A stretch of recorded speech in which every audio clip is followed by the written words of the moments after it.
What's up, everyone? Starting a little bit early. I'm just trying to get a few settings worked out. So just kind of hang tight with me, all right? Just hang tight and we will get started here eventually. So just hold on a little bit.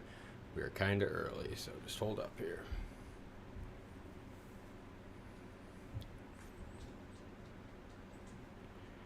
And if I could, anyone out there that is watching, if you don't mind, if you could do me a favor, give me a sound check. Let me know if the sound is good. And even if the sound is good from further back, I'm going to be moving a little bit forward and back today. So, yeah, if you guys could just let me know how the sound is. And, all right, Ryan Jonathan, what up, Ryan? Let me know how the sound is. Can you hear me?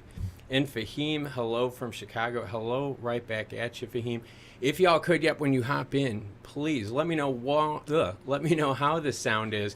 I have to do a little bit of space today, so let me know how the sound is. All right, cool. So Fahim says sound is good. It's Ryan or Rianne, because I do have a cousin that's Rianne, so you let me know if it's Ryan or Rianne. That would be really, really cool. Yeah, we're just going to give it a few minutes for people to hop in. I started this one early because I am an overachiever. And I started it early because I started this early, so I figured I have to start it now while I'm still somewhat functional, not, completely like inebriated. So, we're just going to give it a few minutes for everyone to hop on in. Mahmoud says, aloha, sounds good. Aloha to you, kind sir. Aloha. All right, now if I... because like I said, I got the studio space here, and I can't always wear these feedback headphones if there's two of us in here. How does the sound from back here, right? If I'm further back, let me know how the sound is now that I'm further back. I'm going to let you guys chime in on the comments. Let me know. Can you pick me up clearly? Can you pick me up clearly back here? What do you guys think? We got James Harvey chiming in saying hello. Hello back at you, James. We're just doing a real quick sound check. Just trying to get a little bit more depth in the studio because I'm going to try to beg my wife to join us tonight. For those of you that didn't join us on the last one, yes, that is what we are doing tonight. We are drinking, hanging out. We are talking crypto, talking the channel, talking anything you guys want. So, if you guys can hear me good here, as soon as my wife joins us, we'll move back to that. But for now, you will have to enjoy the crispy sounds of hanging out up close with Klaus. Yes. So let's see here. We'll get started here in one more minute. We got a bunch of people in. Decent sound in the back. Thank you, Mahmoud. Thank you very much for that. And today, just so that you know, we're going to be doing two things. We're going to be talking Stellar and all things Stellar, and we're going to dive into the crypto market, but we're also going to be having fun tonight too, because I really believe in the balance of life. So you're going to notice that theme through these live streams, that we really do try to mix education and fun into the same content. And give me a second here. I'm going to point the fan to me because the studio gets very warm with all these lights on. It does. It gets real warm. I only have the backlight LEDs on. I don't even have any key lights on, and that's even really, really warm. All right, just give it a quick moment here. Got my control center here. I do. PC is set. All right, you guys want to do this? Yeah, all right, let's do that. What's up, everyone? Klaus, Family Hobbies and Cards. And yes, we are at another All Things Stellar live stream, all right? We're going to have some deep dive content tonight. But we're also going to have some fan interaction, all right? And that's what I love about YouTube, and that's what I love about doing stuff like this, is I get to interact with you guys in a, honestly, like a zero lag environment, right? It's really, really cool. And there's no other platform that I see out there that allows us to work with each other, get feedback off of each other, and bounce ideas off. And I love all the feedback, and I love the support that I've gotten from you guys. So before we get into the Stellar Juice, while we got people online, I want you to do me a favor. Go to the community tab. Uh-oh, what do I see here? Yes, community tab. I'm giving away some stuff. Yes, I am. The channel has been going really well. I'm going to be giving away the camera. Yep, the camera that you see in here. It works great with a ton of light and low light. I right now just have LED effect lights on, and I have it on a low resolution setting to give it kind of like that GarageBand vibe. It's a decent camera, not the best, but for someone out there that doesn't have anything or someone that wants a second angle camera, this would be perfect. And I'm also giving away my mic. I'm going to be giving away some other stuff too, some intimate gifts to try to make someone's Christmas a good one. And that is for people in the United States, all right? If you're not in the United States, I will do something cool, probably like an e-gift card or something like that. That way it'll help you at least get a piece of gear to get you started in, streaming, hanging out, doing YouTube, and so forth. So if you can, you got to figure out the 4 steps on how to win the giveaway. But at 2,500 subs, we should get here easily before Christmas, and that's what I want to do. I want to make it a good Christmas, fun holiday season for someone, and I'm even going to give you a personalized shout out in a video, probably an over-the-top one too. So if you're going to win this thing, you kind of have to agree to like an over-the-top thank you from me, and you better send me a video back of you like opening it and using it. So I just think it'd be really cool. So yeah, now that we've got a few people joined in, with that out of the way, let's talk all things Stellar, and let's talk first about what has been on everyone's mind here as of late, and that is pricing in Protocol 18. All right, pricing in Protocol 18, right? Protocol 18 is super important. All right. Total foundation building block for scale and liquidity, all right? That is exactly why it's done, and they, again, are ahead of the curve, all right? There are a bunch of articles out there that if you read them, again, I always have them linked in the description below, but yep, we do. We have a whole bunch of videos out there that talk about why Protocol 18 is good and how Protocol 18 is ahead of the curve out there in terms of crypto compliance, all right? That's why they're doing this. That's why they did clawback with Protocol 17. It is all for compliance. So Stellar going ahead of the curve with compliance. So yes, Protocol 18 has been something we've all been kind of bummed with, all right? I've been bummed. You've been bummed. And hey, because we've been bummed, it is a perfect time for us to have a quick one. And don't worry, when Amy joins us, like I will try to pester her to join us, but when she joins us, she will be actually bringing in shots for us to do. So yeah, we will turn the party up just a little bit and be doing shots. But yeah, so Protocol 18, this is what we're all bummed about, okay? Is that when Protocol 18 launched, there was some initial uptick action, all right? There really was. When you look at what happened here, we saw it. We broke through right to that 40 cent mark. You could see where that initial barrier was here.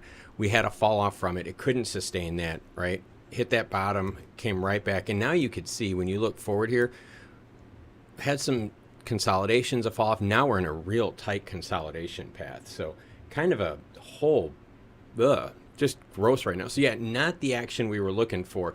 But then again, remember, Protocol 18 is all about scale, and that's what we're going to talk about on this live stream. So let's chime in with people here. Jeff says, I got 1,500 Link and 20,000 XLM. Should I get more XLM? Jeff, it depends on your exposure out there, right? I mean, again, this is not financial advice. This is just fun and entertainment, right? That's how we get our, away with this. Legal disclaimer. There you go. Legal disclaimer. It's about your risk, all right? So XLM is my biggest hold, all right, in terms of crypto, but it's not my biggest hold in terms of my overall portfolio, all right? So XLM crypto for me is a very risky, it's a risky play, right? When you compare it to equities and commodities, whether they're digital commodities or physical commodities, crypto is very, very volatile. I mean, you get 20, 30, 40% swings. I mean, even every time I do a video, right, that the price goes down, people like give me crap for the price going down, like I had something to do with it. So yeah, I mean, crypto very volatile. So whatever portion I have in terms of volatile, I have that offset with like really stable, boring crap, okay? So for instance, my crypto is offset a lot by my gold equities, right? So a lot of equities in gold, right? I don't expect them to go anywhere. It kind of moves slow. So that kind of insulates me so that if something happens with the crypto, gold is just sitting here kind of boring. And again, if something good happens with the crypto, gold is usually going to go up with it too. So I'm kind of insulated, I'm kind of insulated both ways with that. So Ryan says, I haven't looked at the chart for XLM, but that kind of looks fake. Ah, okay, cool. So The reason this looks very different is I am working on different formats. All right, check this out. So this is a line style chart. You can change this to area, which is what we're all, I guess most of us are frequently used. You could also change it to candlesticks, right? The reason it looks so tight though is I have this on a 5-minute spread, so I can have the most accurate looking candlesticks. So if I take it, I can switch it back to line, and then that way I have just a visual here. And the reason I did it like this, okay, is let's say I want to compare Stellar with Bitcoin, all right? Bitcoin, I can make it again another line. I can make it very different in color, and I can show you real easily Bitcoin's line when I highlight it versus Stellar Lumens XLM's purple line when I highlight it. So yeah, that is why the chart looks like that. So yeah, all right, cool. Let's see. I haven't looked at the chart for XLM, but that kind of looks fake. So Ryan says, not on you, Klaus. It kind of looks fake, not on you. I don't know what you're talking about. I have a higher risk appetite for now. So Jeff says, I have a higher risk of appetite for now, or maybe it's just that I'm convinced that the crypto market has another leg up. But gold and a little silver probably the way to go when I start profit taking. Yeah, Jeff, and that's my idea here, okay? So my plays are not only based in, like, you know, volatility, okay? So it's not just I'm playing some crypto and offsetting with some gold, some other commodities, as well as utilities. Dividend yielding utilities. Yeah, some of the utilities, they have been very resilient during the Rona, so that worked out really good. But I also play it too, not just in terms of the volatility, but of time horizon too. So I have plays that I'm looking at where, hey, I want to move that money within, you know, a few weeks on a quick speculative play. There's some that I really shoot out for a couple months, and some that I know that I'm holding on for a few years. So, you know, I do kind of balance it out both volatility wise and length of investment time wise. So hopefully that helps you out. Let's see. Ryan says, looks like someone's trying to drive out the current investors. You know, when you get these real tight consolidation paths right here, that is some ping pong. And look at this. It's the volume. The volume has been crap. And that's what, you know, we have to look at as investors. And this is what we're going to talk about earlier here. Or what we're going to talk about later here, is I want you to look at the volume. When we had the big moves here, all right, in January, February, and April, and May, look at the volume there compared to what you had over here in the summer. The summer has been really boring. The nice thing is, though, is this boring summer, this is still a bullish summer. I mean, look how cool this is. If you think about it from summertime, right, when we hit our lows in the 20s, right, we had that double bottom here in the summer. Since then, we've made a good rally. So when you talk about like, oh, you know, is this going to be the crypto winner? Is summer just going to be the crypto blahs? Because that's all we've heard as investors, right? Is, oh, crypto is going to fail. You know, everyone that's in crypto sucks, blah, blah, blah. Yeah, well, guess what? Crypto is still pumping. The volume isn't as crazy. The price action's there, but guess what? I mean, it's still moving. It's way better than what it has been since it was dead back here, right? So there's way more volume. So once we get back into this winter phase, and that's what I think we should all be looking forward to, the winter phase when everyone's locked inside, people to be trading more. I could easily see that trend happening again and volume picking up with the winter season. So yeah, we got a bunch of people hopped in right now. When you hop on in, do me a favor, say hello in the comment section, all right? I got my comment dashboard right here on my right, and it's on your left. I got my screen right up here so we can look at some charts and share it with you. And I've also got my adult liquid beverage. So this is one of those times where I think we just take a break, take a deep breath, and just have another one. All right, and so that one is empty. Very cool. So we're gonna reload a new fresh one in here. All right, and so let's see. My moon says, what does XLM 1 month look like? Give me a second here.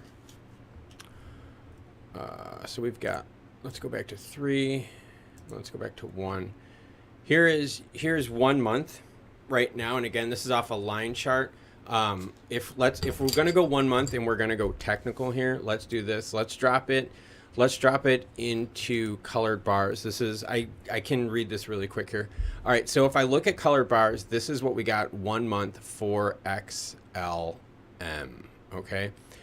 I'm seeing two initial things right off the bat here. A resistance point down here, right at that 31 cent mark, 31.40, 30.50, 30, 50. So again, we've had a floor that's been rising above the 30-cent mark now for the last what, 4 weeks, 5 weeks, 1 month, right? So that's what we're looking at right now in terms of price. Now, in terms of highs, though, as you could see, two interesting marks, okay? We all know about the first resistance point of that 42, 43 cent mark, okay? And that right here, you could see that, right? On the 15th of October, Stellar could not bust through that 42. It hit that resistance, and look what happened. It hit that 42 up here, and it dropped it all the way back down to 36. I mean, a 15% drop just right there, and just kept bringing it down, bringing it down. So again, first resistance point we all know about is that 42, 43 cent resistant mark. But then what you got to look at is this. Stellar's having trouble in that 38 cent mark range, right? So we're not even talking about, 42, 43 being the path to glory. We still have to clear this 48. And if we look a little bit tighter, right? So let's go to 5 days here. All right. Let's go to 5 days. And now let's look again and look at all these attempts here, right, to pass 38. All right. I'll leave that on the screen right now so you guys can all have a drink and chill out. All right. But look at this. Look at all the attempts on the screen right now where Stellar failed to break that 38. All right. So then if you look at this near pattern right here, okay, now we're talking the same mechanic at 37 cents. All right. Very similar to 37 cents where Stellar could not break and retain 37 cents. So you're starting to see some very technical flat marks here. All right. Some very tight consolidation. People setting it up for another move. You can easily see this because, again, this is low volume crap, all right? There's not a lot of action going on here. Mahmoud, you are totally welcome. Let's see, we got Jimbo Tango chiming in saying hello. Well, hello to you, Jimbo. And everyone, yes, if you're just joining in, this is what we're doing. We're drinking, hanging out, we're talking crypto. And again, if I bug my wife enough, she will join us tonight. She'll hang out with us, have a few shots and stuff like that. And we got Josh Fisher saying, what's good, brother? Josh, what's good is that I have started with light beverages, and I plan to turn it over to shots. And if all things go, like, really well, and, like, I can, like, be a really, really good husband, like, I mean, like, totally, like, kiss my wife's ass, if I can pull that off, I might be able to get her out on an overnight boat trip this weekend. So if you see me acting nice on cam, I'm trying to earn the brownie points because I want to go on the boat this weekend because we're going to go on it the weekend after that.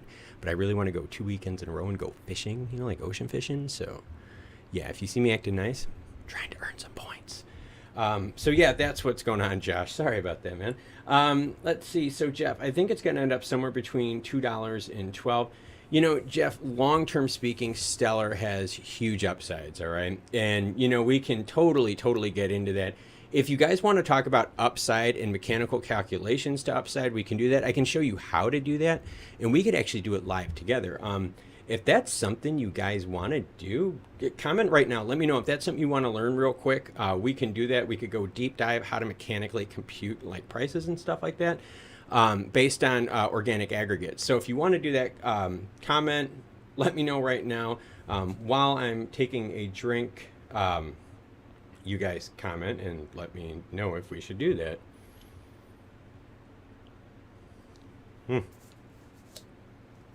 And just so you know, full disclaimer, any mental math and stuff like that you see, that's going to be while doing, a few drinks. All right, so let's cut me a little slack. I'll try to be within like a decimal point, all right, or 2 on some instances like that. Get them points. Yeah, you better believe me, get the points.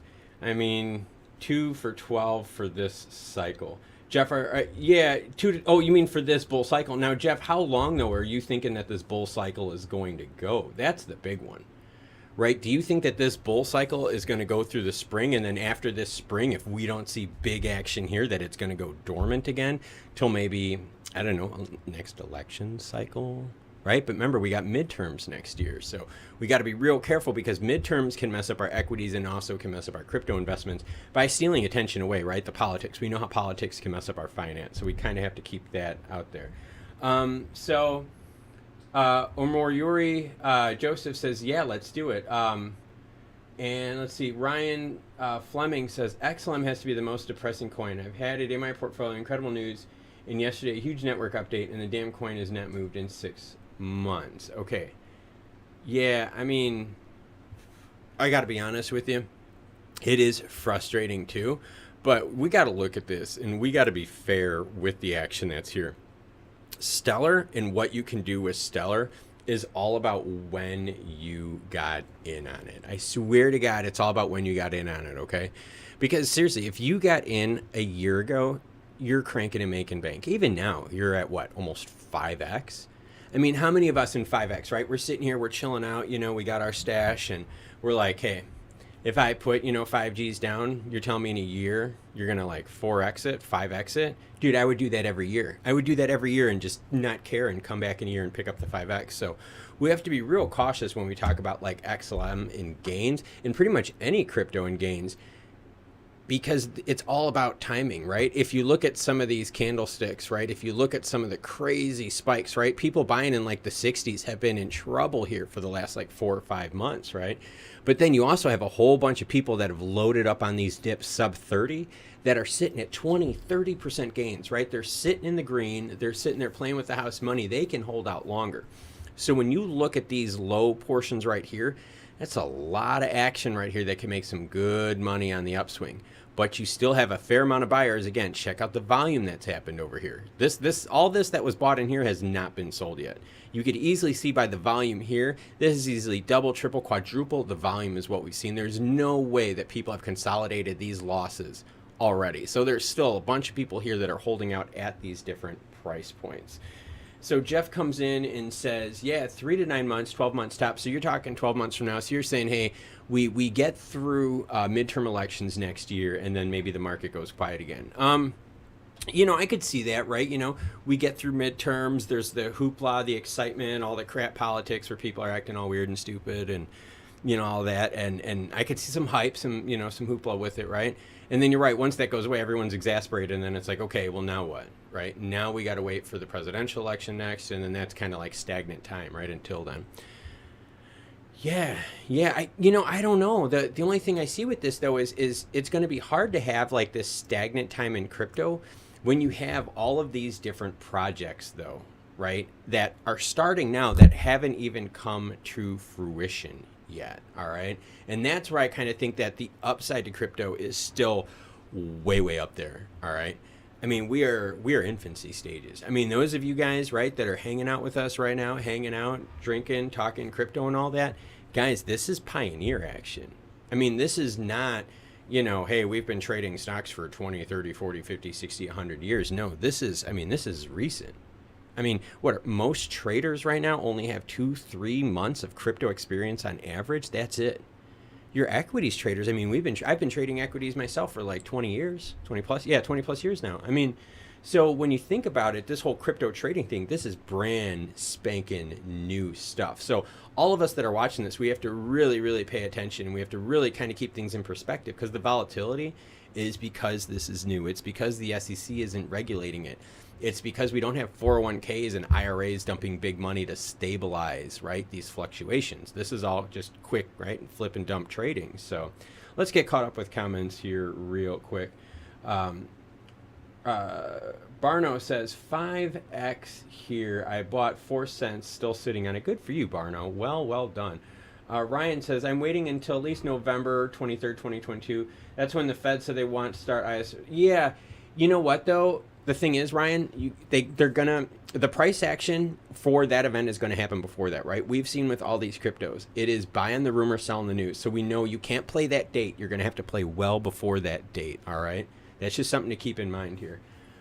Jeff says, I think it's more likely going to be within 6 months, although because you got Ethereum and Bitcoin making new all-time highs recently.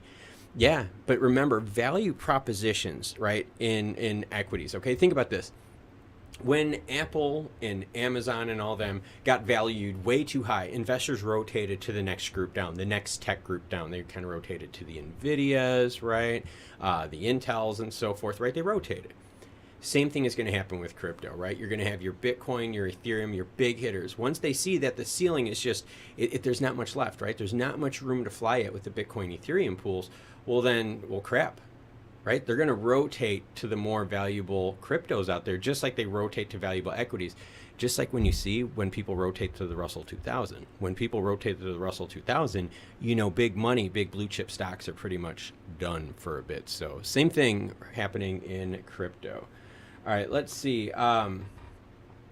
The alts are just lagging, but they will pop. Yep, Jeff, you're right. Oh man, you guys are doing good with the comments here. I don't want to slow you down, but holy crap, Stickle.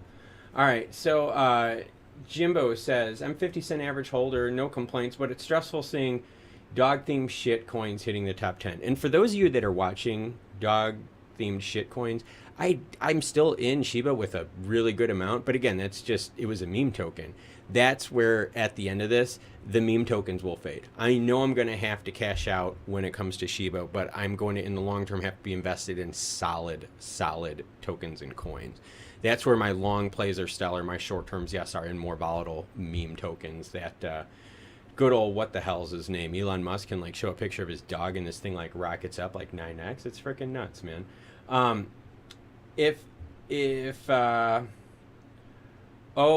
Aman says, and I hope I'm saying that right, my bad, says, if ISO 2022 does nothing for XRP and XLM, then it's manipulated. Yeah, you know, I don't think it's not only manipulation is the right word, but we got to look at some of the mechanics here. And if you guys want to look at mechanics, let me know, right? If you want to get a deep dive in mechanics here and why Stellar is having a problem, hit me up in the comments. Let me know. While you're doing that, I'm going to wet my palate so I can speak clearly. But yes, let me know.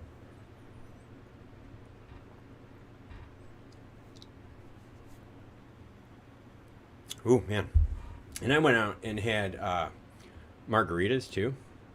Last night, wife and I shared a picture of margaritas. And then the night before, I did the live stream where I got a little like schnickered, actually like quite a bit schnickered. So this for me is like 3 nights in a row. Holy crap. So let's see, we've got bits of whatever flows through the foundation. All right. Money is kind of boring, to be honest. Utility is what sells because money is so easy to move when it comes to crypto. I believe this is a project meant for stability and reflect the ability of taking small bits of whatever flows through the foundation. Yeah, and they need to know about that too, right? We need to know where this money from the foundation goes. All right, you guys want to do a deep dive? I think we're going to do it. We've got my wife joining. She just needs a seat. So yes, we're going to do a shot here real quick. So my wife is going to need a seat in order for this to work. But yeah, we're going to do a shot here. You can use the monitor right there to see, but you are definitely going to need a seat. Okay, I will get me a seat. You will get you a seat. All right, I will hold on to my shot until she gets a seat. Think about how many drinks you could buy in the future. Yeah, but what about all the drinks I want to buy right now, though? So by the way, yeah, she brought in some shots. So we're going to do some shots with her really quick. Ryan jumped in, says, the problem is Stellar dumps coin to support projects and partnerships as of now, but in the near future, those cookies in the jar won't be there. Yes, shots, everyone, shots. She's going to get a chair. I was like, I don't want to be rude and never stand. I'm like, you know, yes, hello, Mrs. Claus. Yes, totally funny. Good one, Ryan. That was actually really good, man. Well played. Was it like I always used to get picked on for my name because my name was Klaus, right? And people would always say Claus. So like if there was ever like a hot chick that said it at early point in time in life, I was always like, we're always welcome to sit on Santa Claus's lap and tell him what you want. And like as soon as I started saying that, they started backing off. So yeah, I did. I always got picked on for my name. But yeah, Amy's going to join us here. This is going to be kind of fun. She just smashed the dog with the door. So let's get her hop in. Those are for chocolate milk, am I right? No, those are not for chocolate. I'm not doing chocolate milk shots. What the hell are you talking about? No way. Let's see. So we got Amy in here. She's going to work on frame. We're going to roll this back. That's why we did the sound check earlier, you guys, so that we can make sure that you were hearing us correctly. So I'm going to unplug my feedback mic. So I'm going to go completely raw here. Let me know in the comments, can you guys hear the sound all right if we're back here? And you need to kind of kick your butt this way. And this leg has to move. And then, all right, cool. So you can use monitor right there, and the actual looking point is right up there. So we got a couple people chiming in, trying to be nice to my wife, nicer than me to make me look bad. You are not in frame. You got to make sure you're in frame. You've got about a 5-7 second delay there. So as you can see, your head's right by this. So you kind of have to sit by me like you like me. or we can move further back and we can do this. So yeah, if you guys can hear us all right, let me know. But yeah, we're going to get, thank you very much. So yeah, let's do a shot real quick before we get into deep dive mechanics. So yeah, we're all going to do a shot here. All right. Ugh. What was that, lemon drop? Yes. Holy shit, that is disgusting. Very tart. All right, so let's go deep dive and let's talk about wallets and let's talk about Stellar and let's get into mechanics. So what I'm going to do is if you guys got questions, comments, I'm going to have my wife tackle that part right now while I go into mechanics because I'm going to get really deep and really gritty here so that you guys can kind of hang out with me. And in fact, this is where if you guys want to grab a pen and if you guys want to grab paper, we can do that. I'm going to get my calculator going up here. So let's get the old calculator going. All right, so when we're talking about Stellar and we're talking about scale and we're talking about,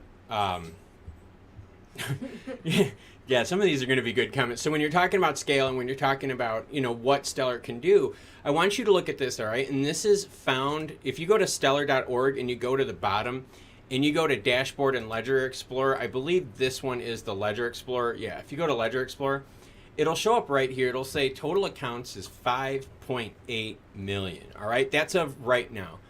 If you scroll down to the second chart, you're going to see, all right, a better representation of that 5.8 million accounts. All right. So I want you to think about that, 5.8 million. And now let's put this in perspective. So for those of you that are wondering why Stellar doesn't grow when we think about manipulation, this blue line represents the accounts from Stellar. That does not look like a sexy, appetizing line. It doesn't. There's no big growth to it, right? You don't see any huge logarithmic explosions. It's crap, right? So this is a 6-month time period that I got on the screen. Now, granted, in the 6 months, Stellar's gone from 5.3 million accounts to 5.8 million accounts. That's okay, cool. So you've onboarded, what, 100,000 accounts per month? So if you really want to look at why Stellar is having problems price-wise, this is a huge problem. They're not onboarding people with their wallets, all right? Their programs that they're launching, they're not onboarding people. All right, let's go to another chart. No, look again, right? Blue line is volume here of onboarded stuff. Like, this is crap. Like, this is nothing, right? Launching a lot of good projects is one thing, but we have to make sure too that these projects go to the next phase, which is initiating wallets. Every time you have a Stellar initiated wallet, that wallet has to hold, it's like 2 or 3 lumens, all right, in order to keep it so that you have background lumens to facilitate those transactions. This isn't growth. This is not hot. If I'm an investor, this is not hot, okay? The news articles are hot. But this stuff right here, this isn't hot. Like this, what kind of line is this? Now, orange is active daily accounts. I ignored that because that's just, you know, whatever. I'm focusing more just on new accounts that they've onboarded, all right? So, like, this is just kind of jacked up here. Even you go to a year, all right? So if you go to a year, yeah, I mean, all right, you know, it's a little yummier, right? But think it's 1 year. I mean, this is what you got. So in 1 year, you can take me from, what, 4.5 million accounts? You can take me from 4.5 to 5.8. I mean, that's, what are you going to do? 1.3 million accounts in a year? So what are you onboarding? What, 100? What, 110,000 accounts every month? That sucks. 110,000 accounts sucks. And you guys are like, well, wait a minute. Why does 110,000 accounts suck? Well, I'll show you why. Because guess what? El Salvador's 6.1 million population onboarded 2.2 million wallets. Yes, 2.2 million wallets in 2 months. All right, 2 months. They did in 2 months what Stellar has been unable to do in a year and a half. So, huge issue here. All right, let's see here. So I'm going to catch up on comments here. Make sure you're also framing too. So remember, that's a lag, so you don't know. So let's see. That's great. Someone said, "Aw, way to kiss some ass." Funny. It says, "My wife is a little scared. Any thoughts?" What is your wife scared of? Like, scared of your drinking? Or no, or is your wife scary, like physical scary, like she's gonna beat you? Like, is this a cry for help? Like, is that what this is right now?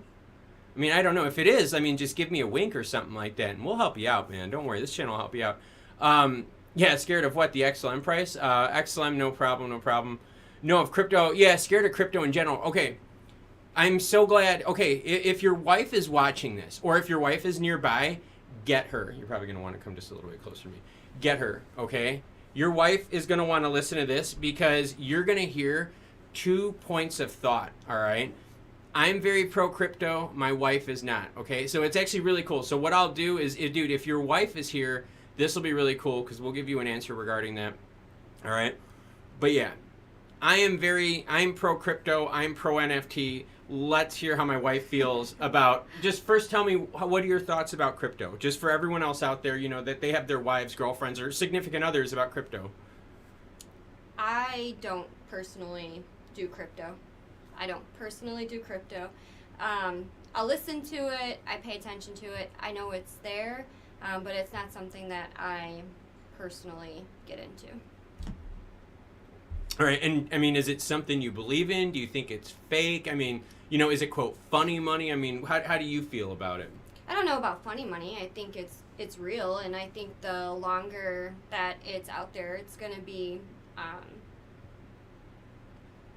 guess, more of a thing that we're going to have to get used to. I just don't like it. If I can't see it, if I can't hold it, if it's not in my hands, I just don't like it. See, now my wife says if she can't see it, if she can't hold it in her hand, she doesn't like it. But what about the Visa debit card that she uses? She can't see the cash. She can't see the funds in the account. She could just swipe it, use her fingerprint, put her PIN number in. So isn't that the same thing? I don't know. I mean, I guess in theory it is, but I don't. I'm still just not a crypto fan. And I think, okay, so for those of you out there, if you're wondering why Stellar and some of the altcoins, and just actually the coins in general having problems, it's because of actually stuff like this, right? Altcoins in general and crypto in general is very male dominated. It is. It's very male dominated. It's very weird to have a female CEO in crypto. So Danelle Dixon, who's the CEO of Stellar Development Foundation, yeah, like, you know, that's huge. All right. So what's interesting about this is when you look at the stats, there's not a lot of crypto adaptation with women. There's also not a lot of people crypto adaptation with anyone over the age of 55. All right. So if we're going to get more people involved, we have to get people to understand that the way you have to look at crypto is how a lot of us used to look at debit cards. See, I'm old enough to where I remember where I paid for everything in cash, in check, right? I remember I had to keep my little, you know, checkbook ledger. I had to fill it out, the pluses and minuses, you know, all that kind of stuff, balance it at the end of the month when the statement comes in. And now I can't remember the last time I used cash. I also can't remember the last time I wrote a check. I mean, it's crazy. If I have to do cash or something, I have to specifically go to the ATM because I just don't use it anymore. So I really see crypto being that next evolution of how we see money, and where I was afraid with debit cards at first, because my debit card got hacked. You remember, my debit card got hacked when we were at Target shopping. I got hacked with my debit card. And so again, you're going to have to worry about getting hacked with your wallets and so forth. So I see crypto as an evolution of that. So let's chime in with the comments again. Let's see, couples counseling. The wallets will be used when we need to be patient. There's nothing happening yet. She should be only scared if you aren't taking profits at the top. Yeah, I mean, like, if you're not being financially responsible, whether it's crypto or anything, like, you at least got to be responsible in a relationship, especially with heavy volatile stuff. Like, dude, if you want to be boring and invest in, like, stuff that ain't going to, like, change in price, you know, over time, okay, that's not really a big deal. But yeah, if you're going to put stuff in things that can go up 20, 30, 40, 50%, you got to let the other half know, because I think that's also a way to get people to not feel uncomfortable, is to say, hey, I just made $3,000 this month. Guess what we're doing? And then you get to share that fun with them, right? And make them feel like they're part of it too. So that's where crypto has to be grown with adaptation. We got women are less risk adverse. Men always take more risk. Statistically, Jeff, that is actually true. That is actually true. And that has to do with maternal hormones. They say that is linked to maternal hormones and genetic coding. So yes, not sexist. So for any of you warriors out there, we're not even worrying about that right now. Let's see. We got Marcus chiming in saying, hello, guys. What's up, Marcus? Hello. I'm Klaus. This is Amy. Amy. All right, cool. Yep, this is Amy. We're doing couples crypto counseling tonight. We're also doing couples shots, which that's something that you have to participate in. And we're also doing couples drinking and couples comments. So, yeah, I mean, hang out with us. Let's talk some crypto. Let's see. Mahmoud says, risk allocation is the only safe recourse with MMT. With anything right now, everything right now has been commoditized. Every damn thing has been commoditized. Oh, I'm sorry. Yeah. We can go. I'm sorry. Can you please remind me I want to talk about commoditizing things that have been commoditized. Yeah. Okay. So we'll go back to the stellar deep dive. All right. Thank you. Maum. Geez. Maum, if I'm saying that right. Thank you for keeping us on track. So yeah, let's get back to the stellar deep dive on wallets. So we're going to go back. We're going to look, and we're going to go to course of history. And again, Stellar only has 5.8 million wallets, all right? When El Salvador launched the Bitcoin project, which we covered heavy on this channel, and like no one watched it. And I told everyone this is going to be a big story. I told her like a million times. She probably got tired of it. But check this out. So El Salvador onboarded a third of their population to their Chivo wallet, which is their Bitcoin wallet for their national currency, all right? Stellar is working with the Ukraine. The Ukraine has a population of 41 million people. So if we extrapolate the same statistics, right? So a third of the population is going to now pick up a Ukrainian wallet, all right? If a third of the population, right? So let's go 17 million people, right? If 17 million people pick up that wallet, 17 million people compared to what we had, I mean, that's 4.5xing. I mean, that's 4.5xing right now. That's big. That is what can drive price here. Real quick, it's Aum, or like Aum. Like, am I saying that right? So yes, you are welcome, and thank you for that. So yeah, so now mind you, that's just Ukraine, okay? And we have to think about this, all right? When I want you to think of Stellar and wallets and people holding wallets, okay? There's two different ways you can use Stellar. You can run your coin, your USDC, your Ukraine version of USDC on the Stellar chain. But remember, each transaction uses 1/100th of a lumen. And each person has to have a couple XLM in their wallet. So now you're talking about 17 million people holding XLM, not selling it because it's in their wallet. That is buy pressure, all right? That is buy pressure without people selling it. That's just used for transfer basis. All right, so now we're kind of getting somewhere. So now, wait a minute, what about Stellar doing the project with Mexico in AirTM? Okay, so let's type in Mexico population. Because remember, Stellar invested 15 million in AirTM, which is going to be a wallet remittance service for Mexico, all right? So again, look at that, 128 people. You guys, this is exactly why Stellar is not doing what they need to do. There are 6.1 million people in El Salvador. 1/3 of them in 2 months, 2.2 million people in 2 months got their wallet. Stellar is struggling to get that growth. That's where Stellar has to take these programs and make them go live, because the Ukraine has a population of 41 million. Mexico has a population of 128 million. Look at these African countries, right? Stellar has a European African payment corridor, and look at the population densities: 200 million, 109 million, holy crap million, lots of million, too many people million, oh my gosh million.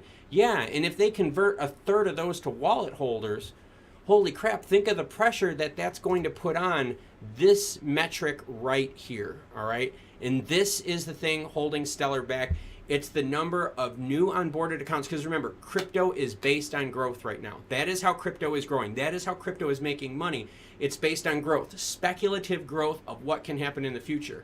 And right now, Stellar's looking at this going, and we're looking at this, and investors are looking at this going, well, hey, wait a minute, you only have 5.8 million accounts, but you have, I mean, what, billions of potential investors? You need to start converting those investors to wallet holders. So hopefully that gives you a really good deep dive mechanics on Stellar and the Stellar universe. So give me a second here. Let me catch up with some comments. And then Josh asks, Do you think Stellar will develop the USA CBDC?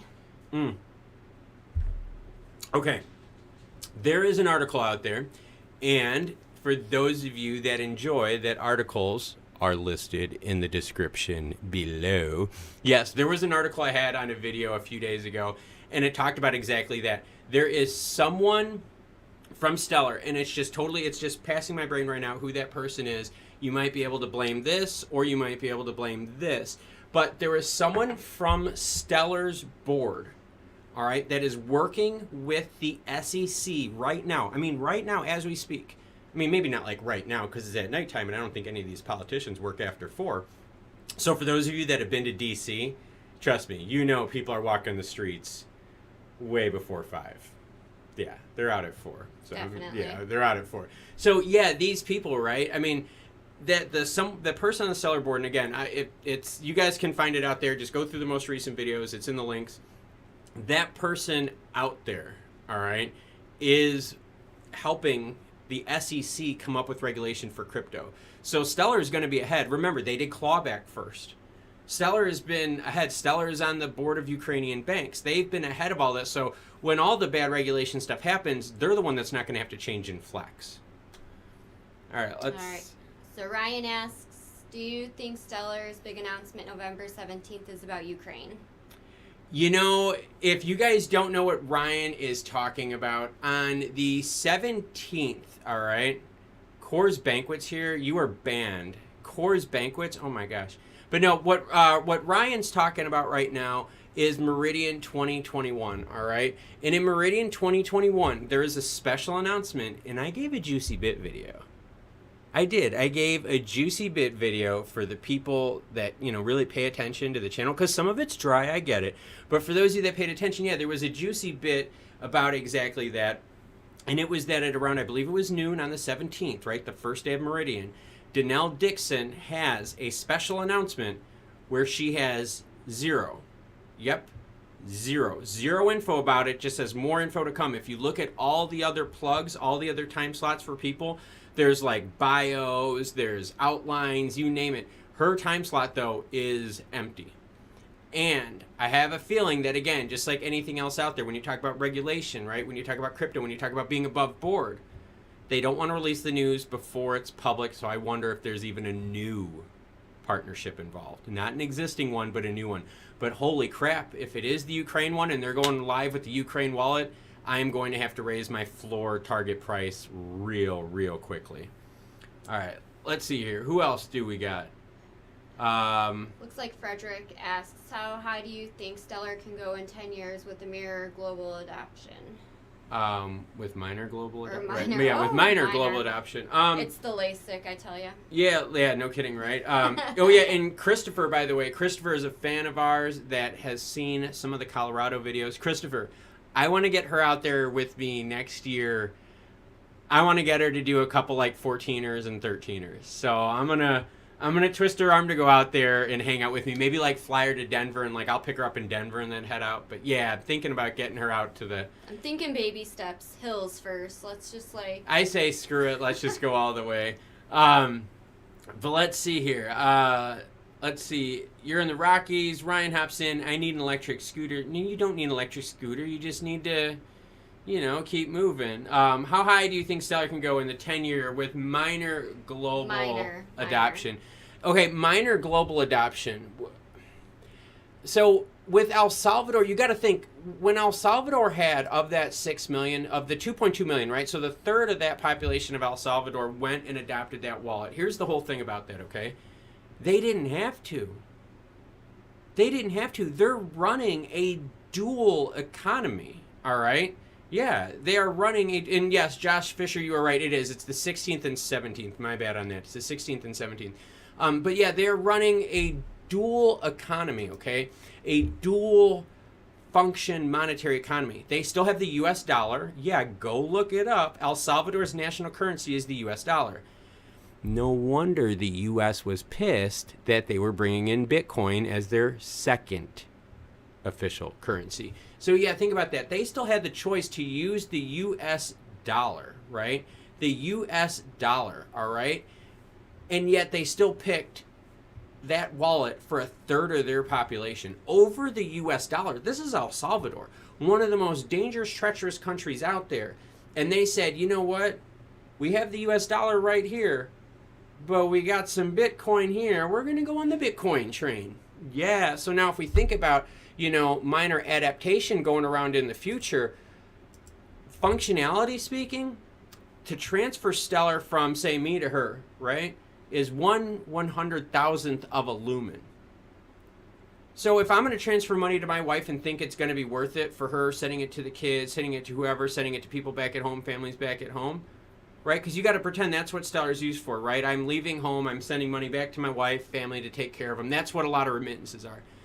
All right, I'll pay $1, $10. So theoretically, Stellar could go like 100,000, $1 million a coin, and it won't affect it mechanically speaking, okay? And mechanically meaning the fee associated with the transfer, where you could cover that in your wallet, all right? So I mean, it could go insane. Now that being said, you have to hold 2 or 3 lumens in your wallet.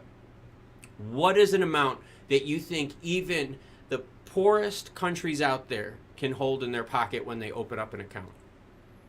$10, $20, $30, right? I mean, even 30 is a lot for some countries, right? I mean, 30 US dollars, right? So if you think about that, all right, that $30, that's 3 lumens, because you have to have whatever it is, 2 or 3 lumens in your wallet at all times, right, to facilitate those things on the Stellar network. So if each token is $10, 2 or 3 of them, that's $20 or $30 you have to have in your wallet. A lot of countries can tackle that, but when you start getting into these developing African countries like you see here on the screen, a lot of that's a month's wage, a couple weeks' wage right there. So you have to find the balance between the functionality of Stellar as a price mechanic as well as Stellar as a useful token that people are going to have in their wallets, because they're not going to rewrite that protocol where you need more than a couple lumens in your wallet. They're going to leave that in there so that people always could transfer back and forth. But it's how much those lumens cost when you initiate in the wallet that might be of some concern if the price goes too high in these African countries. How is that for an explanation? I like it. And that was while Fantastic. having drinks. We should do another shot. Do you want to do another one? Sure. I'll be back. Yes. Can I give this to you? Thank you. And I'll take You are lovely and sweet. And I love you more than anything else in the world. That's good. Even my LED lights that you step on. So yeah, that's what we're doing. We're talking all things Stellar right now. Couples counseling with crypto. Hanging out. She is going to get a shot.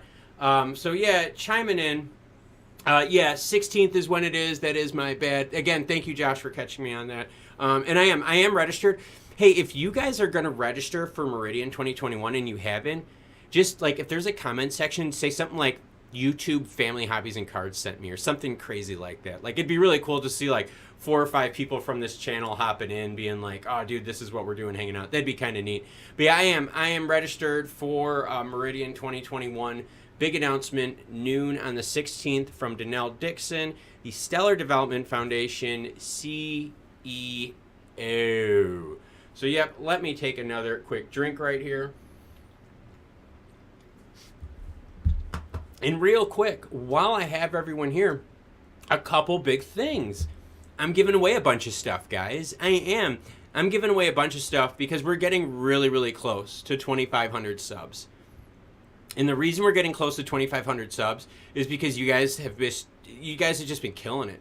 So I'm giving away my camera setup that I use in all my videos and my mic setup, and I'm going to add even more gifts time to come because it's going to kind of like be a Christmas thing that I'm doing. So I've got some hints on how you can win, all right? One of them I got up on the screen right now in the community tab, all right?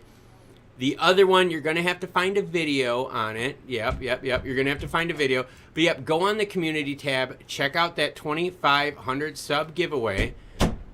Oh, and guess what? I also have some fridge magnets that I'm making. Oh my gosh, beer and shots. Holy crap, this is going to be fun. This one's mine. Oh, that's yours? Yeah, but I brought you an extra. Oh, well, thank you, sweetheart. You're welcome. Oh, thank you. Yes, so we have fridge magnets as well that will be here soon. Yes, soon. So yeah, 2,500 subscriber giveaway.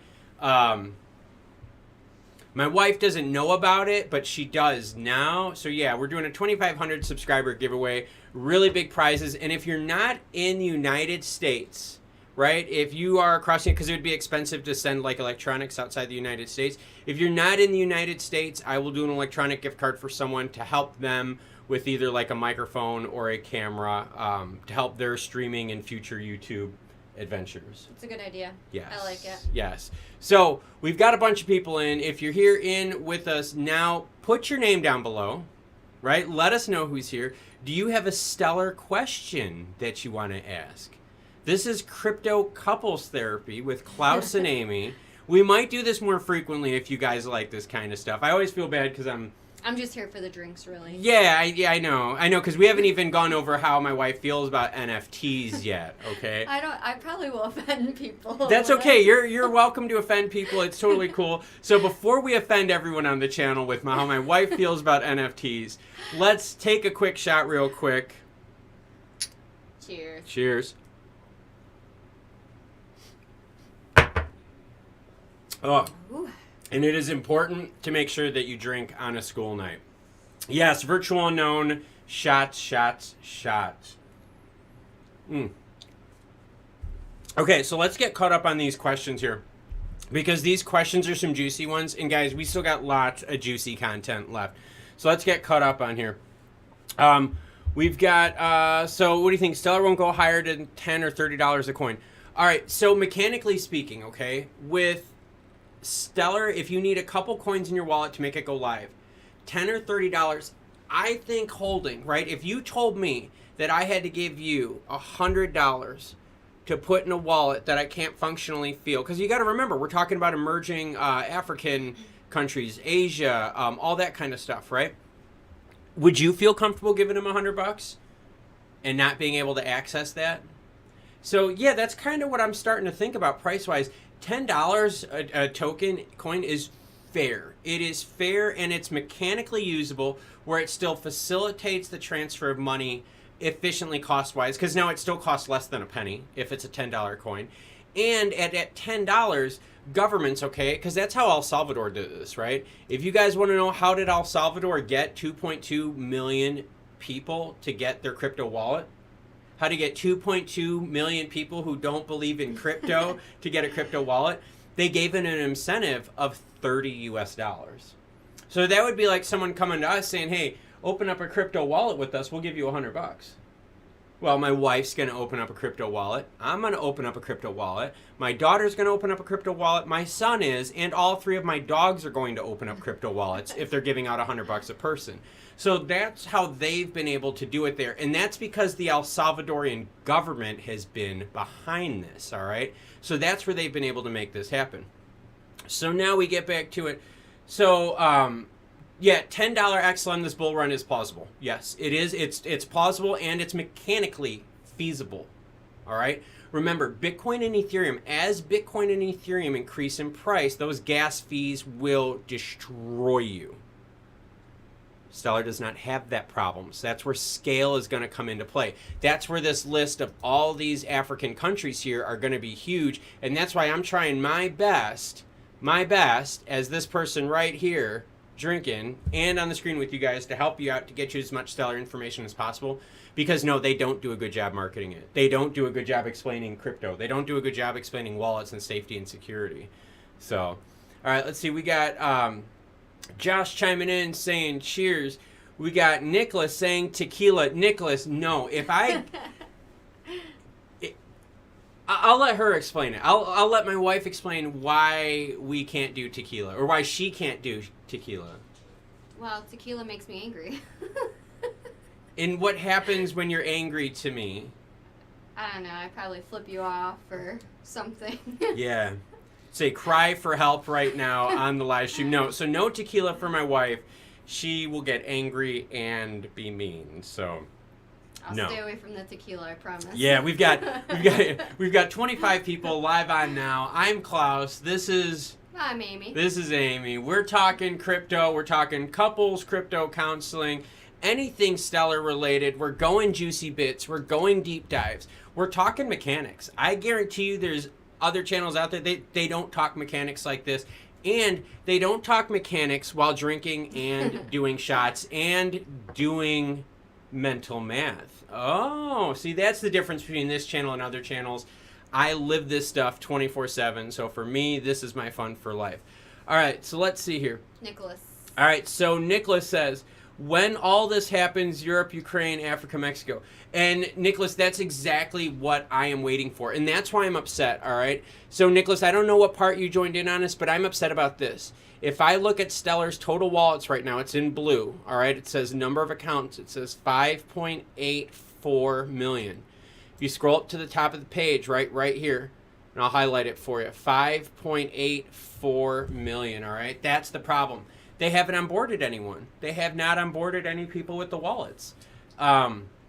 So wouldn't they have to make more lumens? So virtually unknown. No, they cannot make more lumens. Okay, let's think about this. So Stellar is a decentralized currency, okay? They would have to vote on that to make more lumens. You're bad. Yeah, they would have to make more lumens. So it's kind of, real interesting about that. Yeah, no, so they would not make more lumens, and that would drive up that price. So now you start seeing there is a theoretical limit to Stellar into how many wallet holders. So you can see the closer we get to that theoretical limit, the more the price is going to squeeze. I didn't know if you had any comments. So now we go back to Jimbo. Do you think the addition of automated market makers, liquidity pools will drive the price up over time? Yes. Not only will it drive the price up over time, but it is going to provide the ability to keep to scale. All right? Ooh, Bitcoin is so freaking awesome at 100,000. But what if you really are using Bitcoin to transfer money back home? Like, okay, so like these El Salvadorians, right, that are using this Chivo wallet that runs off of Bitcoin. Do you know what the gas fees are? It's nuts.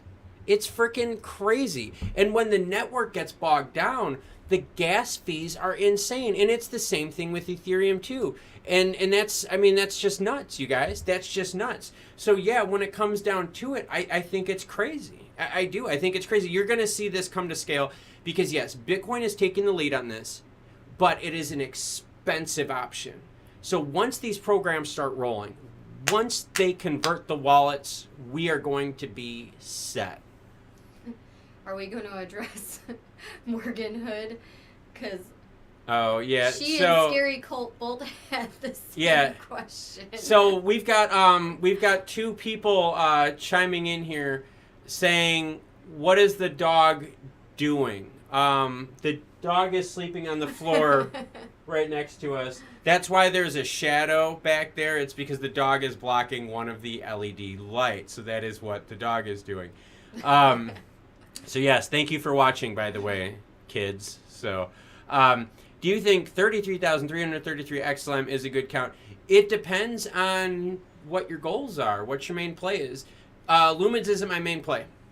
It's not. I've got way more money into gold derivatives, and commodities. Way more, and EV. I'm big into EV too, whether it's EV boat or EV car. Because of my boat friends that I love to play with. I like the boat friends. My boat friends. I love to touch my boat friends. That's just weird. It is weird. But yeah, so no, I do. So it all depends on what your goals are, and it all depends on what your portfolio is. I really do believe in diversification. I've got risky stuff. I have not risky stuff. It makes me sleep easier at night because I don't have to watch the charts every day. And Frederick also said a good hold. Yeah, I do. I like XLM in the long term because I think when XLM starts converting some of this, right? Some of these 41 million people here, some of these 128 million people in Mexico. I think when they start converting them into wallet holders, I think that's when you are going to start seeing the price really, really move. And I think you're going to see a lot more wallet holders jump in when XRP clears their lawsuit, right? I think we'll even get a fair bump from the XRP clearing the lawsuit. All right, so let's see. What else we got here? 50K, you only need $20 lumen for 1 million. Yeah, I mean, the reality is, yeah, Chris, that's a good way to look at it. Just come out to what do you want your end amount to be? How many coins do you want? Do the math and how long. So, yeah, pretty easy equation. Frederick chimes in, Bitcoin and Ethereum is like the ship that was stuck in the Egyptian canal. Yes, Get that. And okay, does anyone know what the name of the ship was? I do. But do you know what the name of the ship is?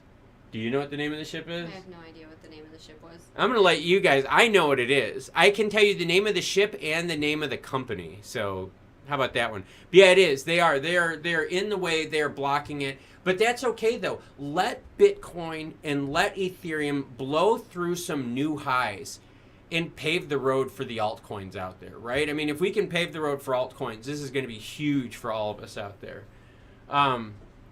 If Stellar Lumens becomes adopted worldwide, it might hit 5 trillion market cap, which would make it $217 a coin. Yeah, it is. And so there's physical mechanics that allow it to get there. Evergreen. Yes, Evergreen, and it was, what was it, the Ever Given? Yeah, Ever Given. So yeah, there you go. But yeah, you're right. 217 is mechanically possible. But remember this, right? So that's mechanically possible on your market valuation cap. But is it fair that if I go to you and you work in one of these African countries, I go to you and you're in Kenya, and I say, hey, you have to give me 3 lumens in order to get this money, transfer system. 3 lumens at $217 is, what is that, 651? Yeah, that was good. 651. That was, I don't know why I doubted myself. Yeah, 651. So yeah, $651 for a big chunk of countries on this list right here. Guys, that's a whole month salary. Like, that's a whole month salary. That's nuts, you guys. So you have to think, yes, 217 is mechanically possible in terms of a market cap. But 217 as a token valuation for someone that has to hold 3 tokens in their wallet that is coming from one of these developing countries, that is a shitload of money. That is, how would you feel if I said, hey, for you to start using this new money payment system, like PayPal, I'm like, hey, screw PayPal, you have to use this new crypto card, but you have to put $617 in, or a whole month's salary. Right. You're not doing it. No, I wouldn't. No, and that's what we have to think about. So yes, 217 is mechanically feasible when you look at market valuation. But in a practical standpoint, 217 is not, a lot of people will not be able to afford that if you have to hold multiple lumens in your wallet. That's why they have to make more or change their wallet. And that's the whole thing. I don't think they're going to do either. If they make more coins, the price will hit the floor. And we will be waiting until 20 years from now.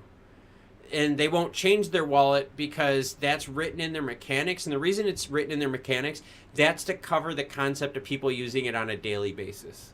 All right?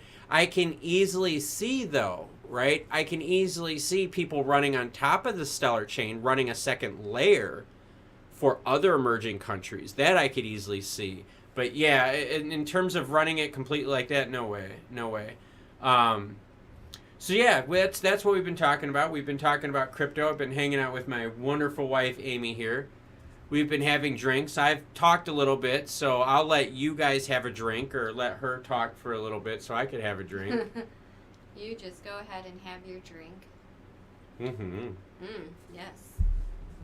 All right, so who wants more juicy bits? Who wants more mechanical juicy bits, right? Who wants some trading strategy juicy bits? Because I'll tell you, one of the things that I've been looking at here recently is when we talk about XLM and when we talk about price, right, we have to be very careful. I want you to look at Decentraland. Look at that chart right there. If I do this, right, and I blow this out to just about June, right? Check this out, right? So this is Mana Decentraland right now that I have up there on the screen, all right? Look at that. It has floated anywhere from, 55 cents to $1, right? Trading fairly sideways right here for how long? Since before June. And look what happens. It takes off, hits 469.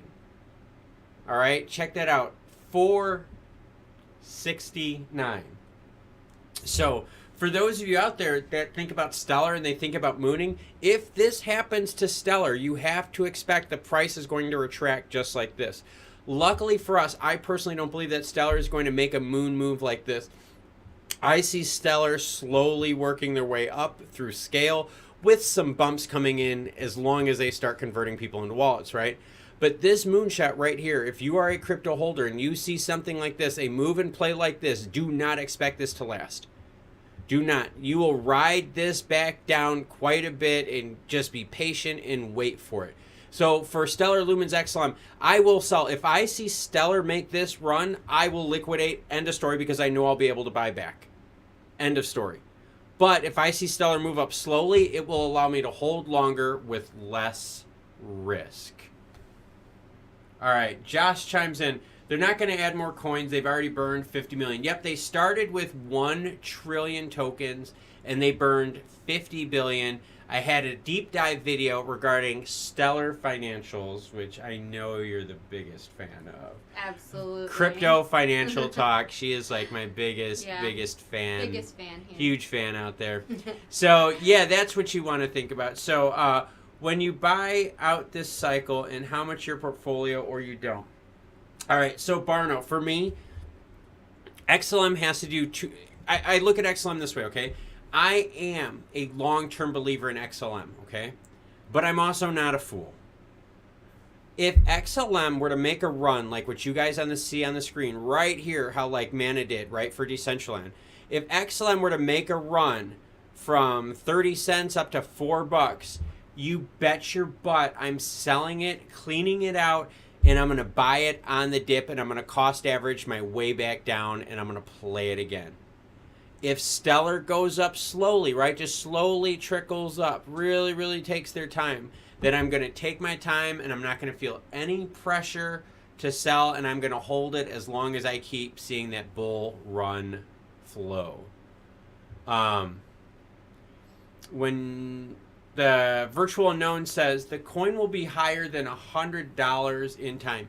Yeah, it's possible, but you got to remember though, to hold and to use on the Stellar chain, your wallets have to have 2 or 3 lumens in them. How many people can handle giving away $300 worth of income to start a wallet? Yeah, so we have to be very careful that with us from the developed nations, we can understand and we could do that. But how many of us would do that? How many of us would say, hey, let's give a debit card $300. You always have to have a minimum of $300 balance. No one does it anymore. No. They do the, hey, keep the above zero and we won't get mad at you. So, but yeah, I mean, so yeah, we got 16 people on right now. I'm Klaus. I'm Amy.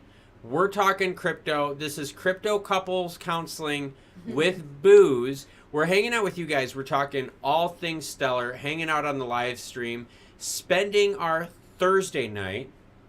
Yeah. Our Thursday night with you guys. It would be excellent if today was Friday, but I'll take Thursday. It's fine. Yeah, so I got another drink. I got to hurry mine up. See, I was proactive. I brought you a new one. That's why you have me here. Because you're the love of my life and you're awesome. I try. Oh, all right. So what else do we got for questions regarding Stellar out there? If I could, while I have you here, go on the community tab and let me know. Are you interested in a fridge magnet? You know, so that every time you go to the fridge to grab a beer, you want to talk crypto. And every time you want to talk crypto, you want to think of family hobbies and cards and how much fun it is to hang out, talk crypto with us, drink with us, and be part of the family hobbies and cards team. Right? So yeah, go on the community page, check that out. Let me know what you think about it. And also, let me know right away too, 2,500 sub giveaway. If you want to win some of the gear that I use to make these videos happen, this will be your chance to do so. So let's get back to some of the comments. And it says, do you think a depreciating Federal Reserve note will have any effect on crypto? John, I should charge you for that question. You bet your butt it's going to have an effect on it. The US dollar index is also going to have an effect on crypto. There are people not getting into currency right now because of that. Once the currency cycle goes back to bearish, which I believe is going to happen with this inflation cycle, which we all know is happening, all right? Just saying, we all know that's happening, all right? You want market manipulation? How about the government saying there's no inflation out there, and yet how much are you paying on groceries? Huh. A lot more than I was a couple months ago, that's for sure. Right, and you're not getting... No, it's the same stuff. Right. Just higher prices. Yeah, it's crap. It's absolute yeah, crap. So we went to a restaurant, and what did they say? Like, oh my gosh, like, the price of chicken wings is higher because of market demand. Like, Yeah. chicken wings? Like, dude, we live in, like, rural South Carolina, and the price of chicken wings is jacked up, so that's kind of messed up. But let's catch you guys up on comments here real quick. It says, depreciating Federal Reserve note. Yeah, so to get back to that Federal Reserve thing, yes, it's going to have an effect on that. It's going to have effect on commodities as well. Once the oil rally is over, you're going to see money rally into precious metals. Once the people from the finance sector start rolling out into precious metals, be ready for that in crypto to really start moving. Let's see. Ryan says, you guys know what the value of the partnering companies are. No, I do not know the values of the partnering companies. The only partnering company I know so far... actually, no, I take that back. I know them, but I have them in my videos. The deep dive video of like each one. So like the AirTM video will have the value of that one. I just did... Oh, Flutterwave. Flutterwave is massive. I mean, freakishly massive. Like, Flutterwave owns a shitload of stuff we've used. Yeah. Oh, yeah. So, no, these companies are huge. MoneyGram's a big one. You know, we're talking like 100 billion or whatever the heck it was in sales, or 1 billion in sales. I don't know. They've been sucking lately. But, yeah, I do. I do know the market cap. I have them in the videos. I don't know them offhand right now. So, let's see. So, we got says, thanks, Klaus and Amy. Good deep dive on XLM. Well, thank you for hanging out with us, and thank you for correcting me on your name. And thanks for having me. Yeah, It's yeah. been fun. It has been fun. So let's see. Next one down. You learned a lot. Yeah, I learned a lot, and I learned a lot from you guys. The feedback has been great too. Bro, I didn't click the rice cooker cook button. So like, you just like. Just threw the rice in the rice cooker and just let it sit there? I've done that with the roast before. Yeah, we did. Yeah, we left it in all day. We just, like, were soaking it. Well, dude, I don't know, like, boil it real quick? I don't know what the heck you could do with rice. This is XLM talk. I don't know about the rice cooker. I mean, that's kind of cool. Let's see. What is MoneyGram going to do for XLM? MoneyGram is going to be big. It's going to be big because MoneyGram is going to be used the native token to transfer money. So XLM can be used at MoneyGram locations. So if I'm going to send money to my wonderful wife and I'm going to use MoneyGram, MoneyGram right now is going to charge me anywhere from 5 to 10% fees. Yeah. XLM will charge me less than a penny to send that same amount of money to her. So what's going to be able to happen is MoneyGram is going to be able to use XLM services to save money from traditional banking ACH fees, and is going to be able to take that, put it to their bottom line, and is going to save her, the end user, more in money. It's going to go more into her pocket, the end user, the person I'm sending the money to. So that is how MoneyGram is going to help out Stellar. Let's see. What incentives do you think companies have in depositing liquidity in recently installed? You know, Espresso, I don't know, because I'm curious about that, because we were talking about what are some passive income ways, or what are some ways we can make passive income with Stellar, right? So yeah, we did talk about that in the other live stream. Yeah, I don't know, because you know what? I'd run my PC as a node. I'd leave my PC plugged in 24/7, use a node. If I can't use my PC for mining, I'll plug mine in as a node and let it run in the background. As long as the money is worth the cost of like my graphics card and my CPU, I could care less, you know. Ryan asked about Visa. Oh yeah, so yeah, Visa too. Yeah, you're right. Okay, and so Visa, think of the size and scale of Visa. That's huge. I mean, we're talking 40 plus million locations Visa's accepted. So once more people go to scale with the Visa program, that's going to be a big one as well. So again, the companies that are backing Stellar and that are partnering with Stellar, IBM, Visa, Tala, you name it, these are big, big companies, man. These are huge companies, lots of financial backing, and they know crypto is going to be the future. Yeah. Right? I fought debit cards in the beginning. I know my wife did in the beginning too. I'm still fighting crypto. Yeah, she's fighting crypto. I've adopted it. So you can see the next wave, the next generation of people, right, are going to be more adopted to crypto, and it'll be easier to get them there.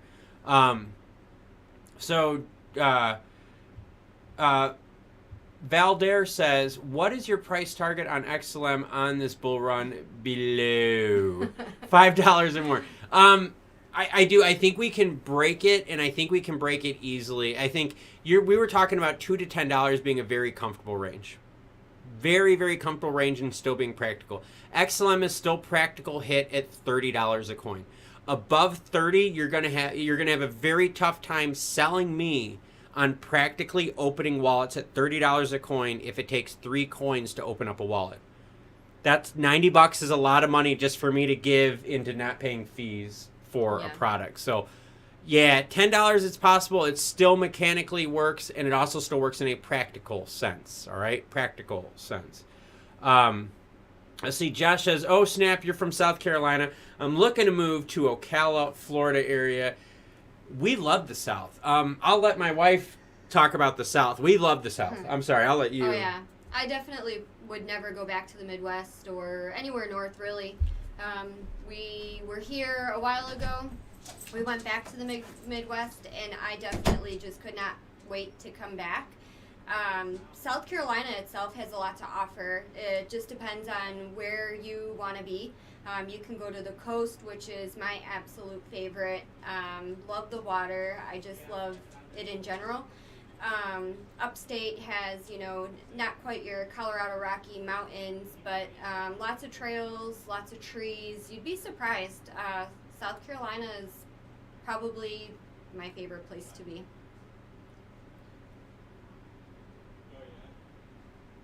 I would definitely recommend giving it a try to anyone. It just has something for everyone, for sure.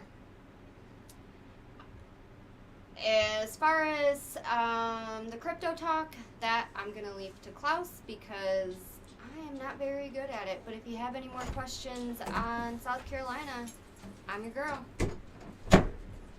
Welcome back. I took a pee while you were hanging out with everyone out there. Yeah, I was going to give them some crypto advice, but then I thought it best not to do She that. was going to be like, sell all your shit. Crypto sucks. That's what's going on. Let's see. Where are we at right now? How is South Carolina? I'm sure you told them about South Carolina. Oh, I did. I love it. I can't say more things about it. Thank you. One of the other things, and I don't know if, because we get a lot of new subs to this channel. It's been growing quick. She's so tired of me, talking about it. But someone brought this comment up, and I'm going to read it here real quick. And someone said, $30 and I retire on a yacht. Jimbo, we have what is technically a yacht down in South Carolina, and I will let my wife describe how she feels a bad week at work, and then what happens when we start driving to the boat, and how you feel when we go to the ocean, when we go to the coast. So for those of you looking to retire, go south. Oh, yeah. She's going to sell you. So, seriously, we live in the upstate. We live about 4 hours away from the coast. We try to get down there as often as possible.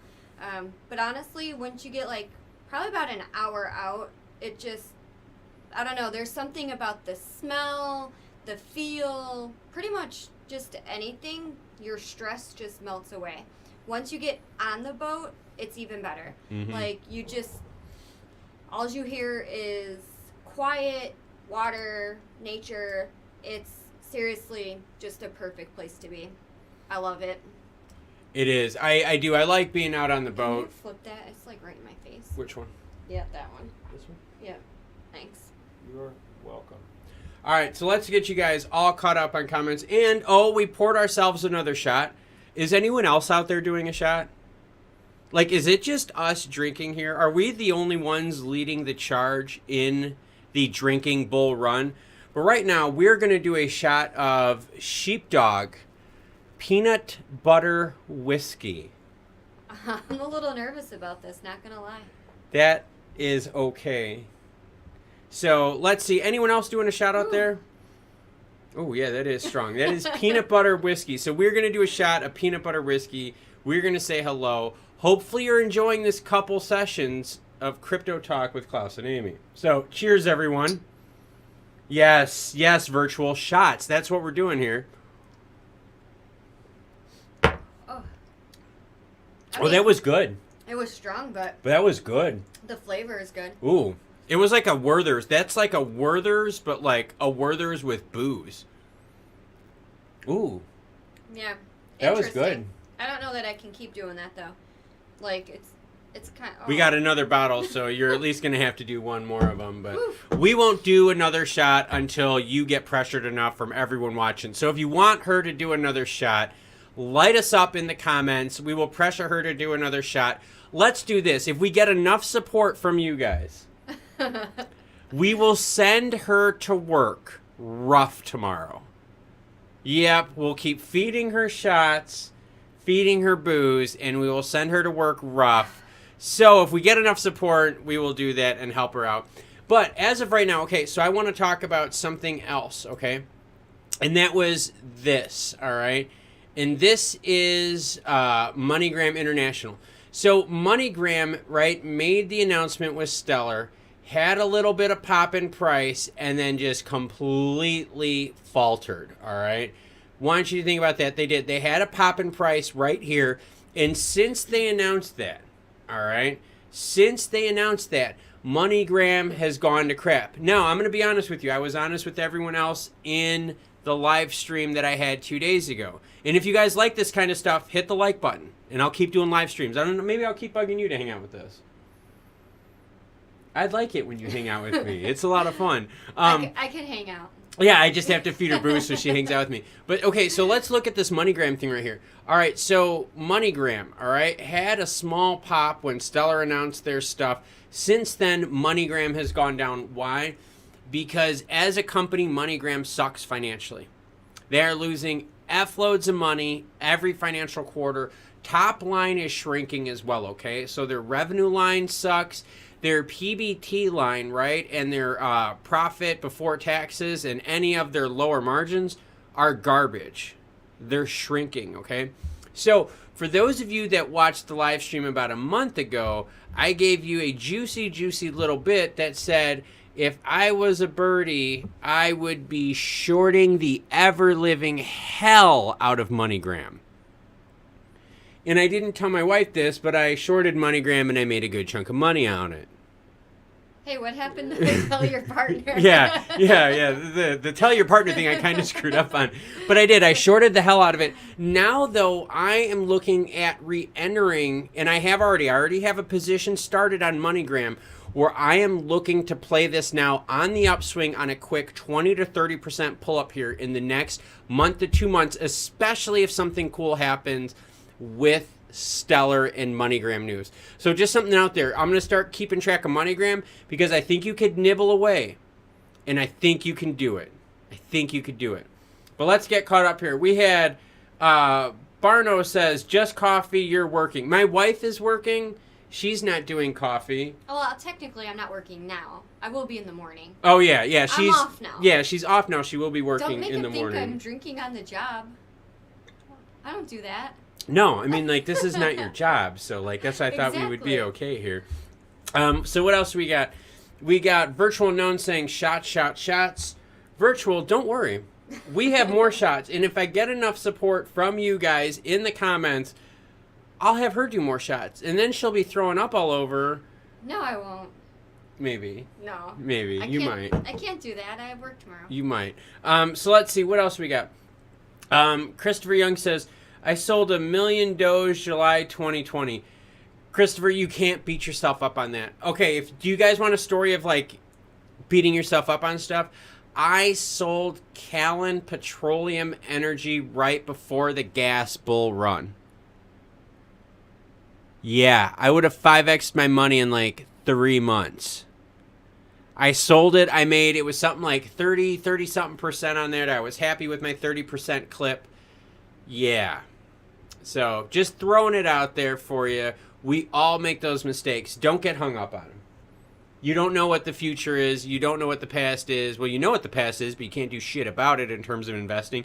Just worry about your hits you can make now. Don't beat yourself back then. The best quote, right, for investing, all right? The best quote for investing is Gordon Gekko. Don't get emotional about stock. Well, don't get emotional about crypto either. All right, let's catch up here with what everyone's got. Ryan says, yeah, MoneyGram is trying to save themselves. Yes, they are. They're trying to save themselves. So I did. Okay, so Ryan, I closed out my short positions. I'm completely closed. I have covered all my shorts. I am good to go. No worries there, okay? I have just started my entry position right now. I am starting my entry at anything under 512. I'm jumping in on and buying. All right, and I'm going to ride this hot pony down, and I'm just going to play the spike on news. This is not going to long-term hold. I don't care if they turn around MoneyGram. I do not give a about any of that. I'm just playing this on a short 20 to 30% speculative bump once Stellar starts giving some bits about their MoneyGram deal. Let's see. So we got Josh says, very cool about South Carolina. Thanks for the info. I'll let you know if I ever make it that way. Yeah, Josh, please do. We do a lot of cool stuff. Like you name it, everything from hiking, boating, fishing, just hanging out on the beach. We love this whole area, and we're always open with anything. Yeah. We love exploring, and Florida has been something we've thought about too. Next spring, summer, we're definitely going to check that out and just kind of compare the two, see which one we like best. Right now, really, South Carolina is where South Carolina's my heart good. is. Yeah. South Carolina, we haven't had any restrictions, so during the Rona, we had none of that other crap. We were able to have fun. We had a lot of fun, actually, during lockdown. Yeah, just throwing it I'd out say. there. We did. We had a lot of fun. Let's see here. So what else do we got here? Let's see. Nursing does not allow me. Yeah, I get it. I know. So with nursing, no, you got to be good. You can't show up drunk being a nurse. I get it. Much respect. Yeah, much respect. There you go. But yeah, so Valder says, make a choice and never look back. Stellar is one, don't be fooled. No, you're right. Don't look back, because if you look back, you are in deep trouble. You will always beat yourself up. And even as parenting, okay, like if her and I go like on a parenting trend here, if you and I were to ever question things that turned out wrong, we'd never sleep. Right. But at the time, every choice we've made, we've thought was the right one. How they turn out is different. Right. But every time at that moment, we thought they were the right one. And you have to think that with crypto. You have to think that with your knowledge. And that's why this channel is about knowledge. It's not about hype. It's not about pumping. It's not about any of that. It's about hanging out, people, sharing ideas, exchanging knowledge and stuff like that, and getting smarter at what we do and getting more informed in crypto, getting more informed in our investments, getting more informed with our spouse, right? How do we explore talking to our spouse about crypto? How do we start talking about our investments not just being 401k truncated, but now, hey, we want to start investing crypto. We want to start investing with our kids. I've tried pushing my kids into crypto a lot. I've tried pushing my kids into doing a YouTube channel a lot. Because I think both are the future and that there's a lot of money to be made in both. That's just my view right there. So we got 18 people here. We're having a blast. I don't know how much energy you got. I'm good. You're good? Are you good? I'm okay. I'm okay. I've done a video. I've done a short today. I'm a little tired, but I'm doing all right. Well, let's get back to these comments. James Irving says, I'm at 55 cents. Hopefully I can get my position lower and sell at the peak and buy lower. James, yep, we're waiting for the pop. We got to wait for that break of 42, 43 cent resistance. We clear 42, 43 cents, you're covering 55. Covering 55 after you break 42 to 43, there's no hurdles in the way. 55 is not even on anyone's radar. No one's thinking resistance at that point to like the 70, 72 cent mark. So just food for thought there for you. Frederick says, I'm here. Well, Frederick, I'm glad you're here. Hello, and thank you for hanging out with us. So, Frederick, you don't know that. Well, I mean, no, you know who I am, but you don't know who this lovely person is. I'm his wife. My name is Amy, and I'm here to crash the crypto talk today. Mhm. She decided to join us, hang out, have some beers. Have some shots. The drinks are starting to add up. This is our third night in a row. I was telling everyone earlier that we even spent last night doing a pitcher of margaritas, and then we drank the night before that too. Or no, I did because I was live. I'll say I did not the night. Yeah, you were good. I didn't. So I've been good, or I've been bad 3 nights in a row. You've only been bad 2 nights in a row. So let's get back to these comments. They're awesome. Let's see them. So let's see. We got Juan B says, sounds like a great freedom state. Yes, South Carolina as a state with freedoms and personal liberties has been, it's been good. It really has made it a bit more easy, I guess, to say the least. How would you compare, because we do have a lot of parents that are watching here, how would you compare being a parent in a state that's had like 0 restrictions versus your friends and family in, say, Illinois, Chicago, that's had a lot of restrictions being a parent? Yeah. Well, I mean, even with the schools and things like that, our kids went to school right away.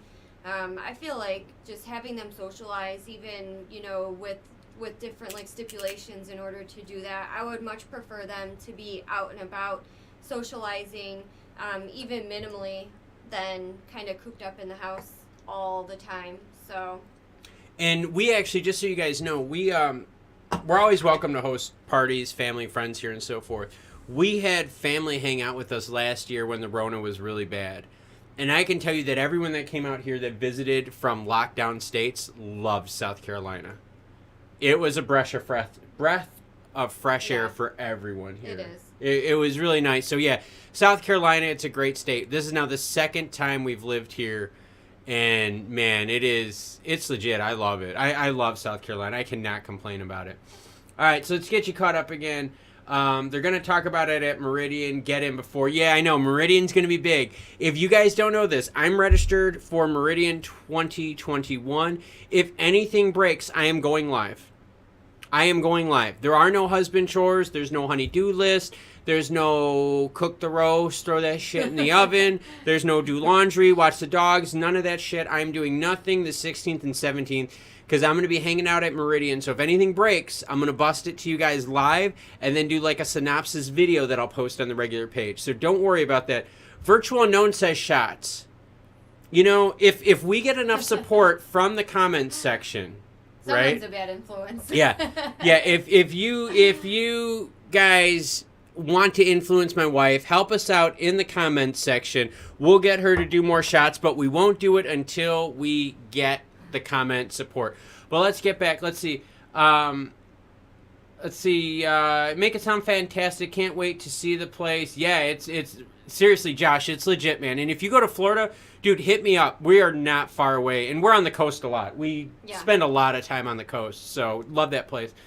Espresso says, has he driven you crazy talking about crypto? Well, Espresso, I'm not going to answer because she'll hit me. I'll let my wonderful, beautiful wife answer that question. No, it's not that it drives me crazy. I think maybe I'm just not on board with it just yet, but I am learning a lot. So, I mean, as far as like how it was maybe, 6 months or a year ago, I don't think I would have even given it a second thought.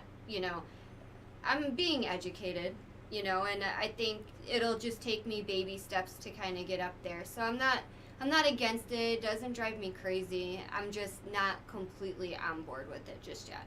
Yeah. I think that's just the biggest thing. I don't know, maybe change or whatnot, or maybe it just makes me nervous, but I don't mind hearing about it. I don't mind knowing about it or learning about it. I just haven't dove into it just yet.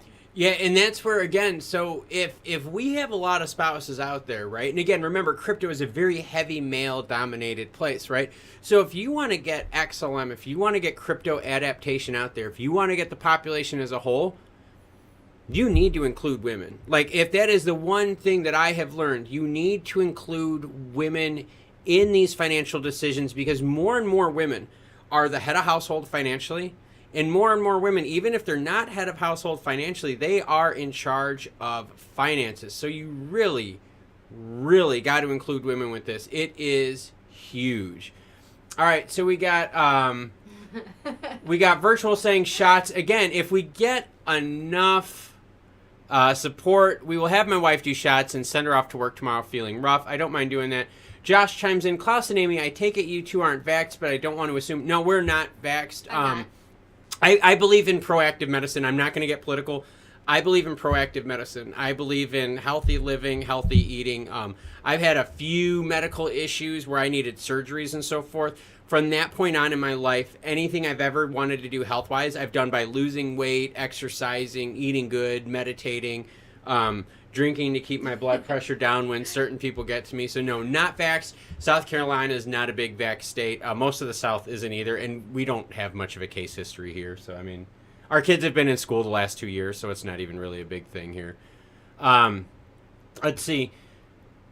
Virtual Unknown says, not enough drinkers online. Yeah, I know. I feel bad, Virtual. Like, you're the only one saying that Amy and I should do shots, and no one else is chiming in, and I'm like, hey, man, what is the deal? I don't frickin' get it. So if you guys want, help Virtual Unknown, light up the comments. Yeah, F the vax, right? Let's go, Brandon, right? I mean, we can say that. We can say, let's go, Brandon. I know. I see. You can do this. This is our channel, though. This is our channel. We can do this. We're not CNN or Fox News. We can do whatever the hell we want. All right. Yeah. Let's go. So, yeah, here we go. So, Barno says, hey, Amy, do you get tired of Klaus on crypto? Maybe I can learn a thing because I have a clock for talking about it and almost with the sauce. And you look thirsty. Yes, I do look thirsty, so I'm going to have another drink.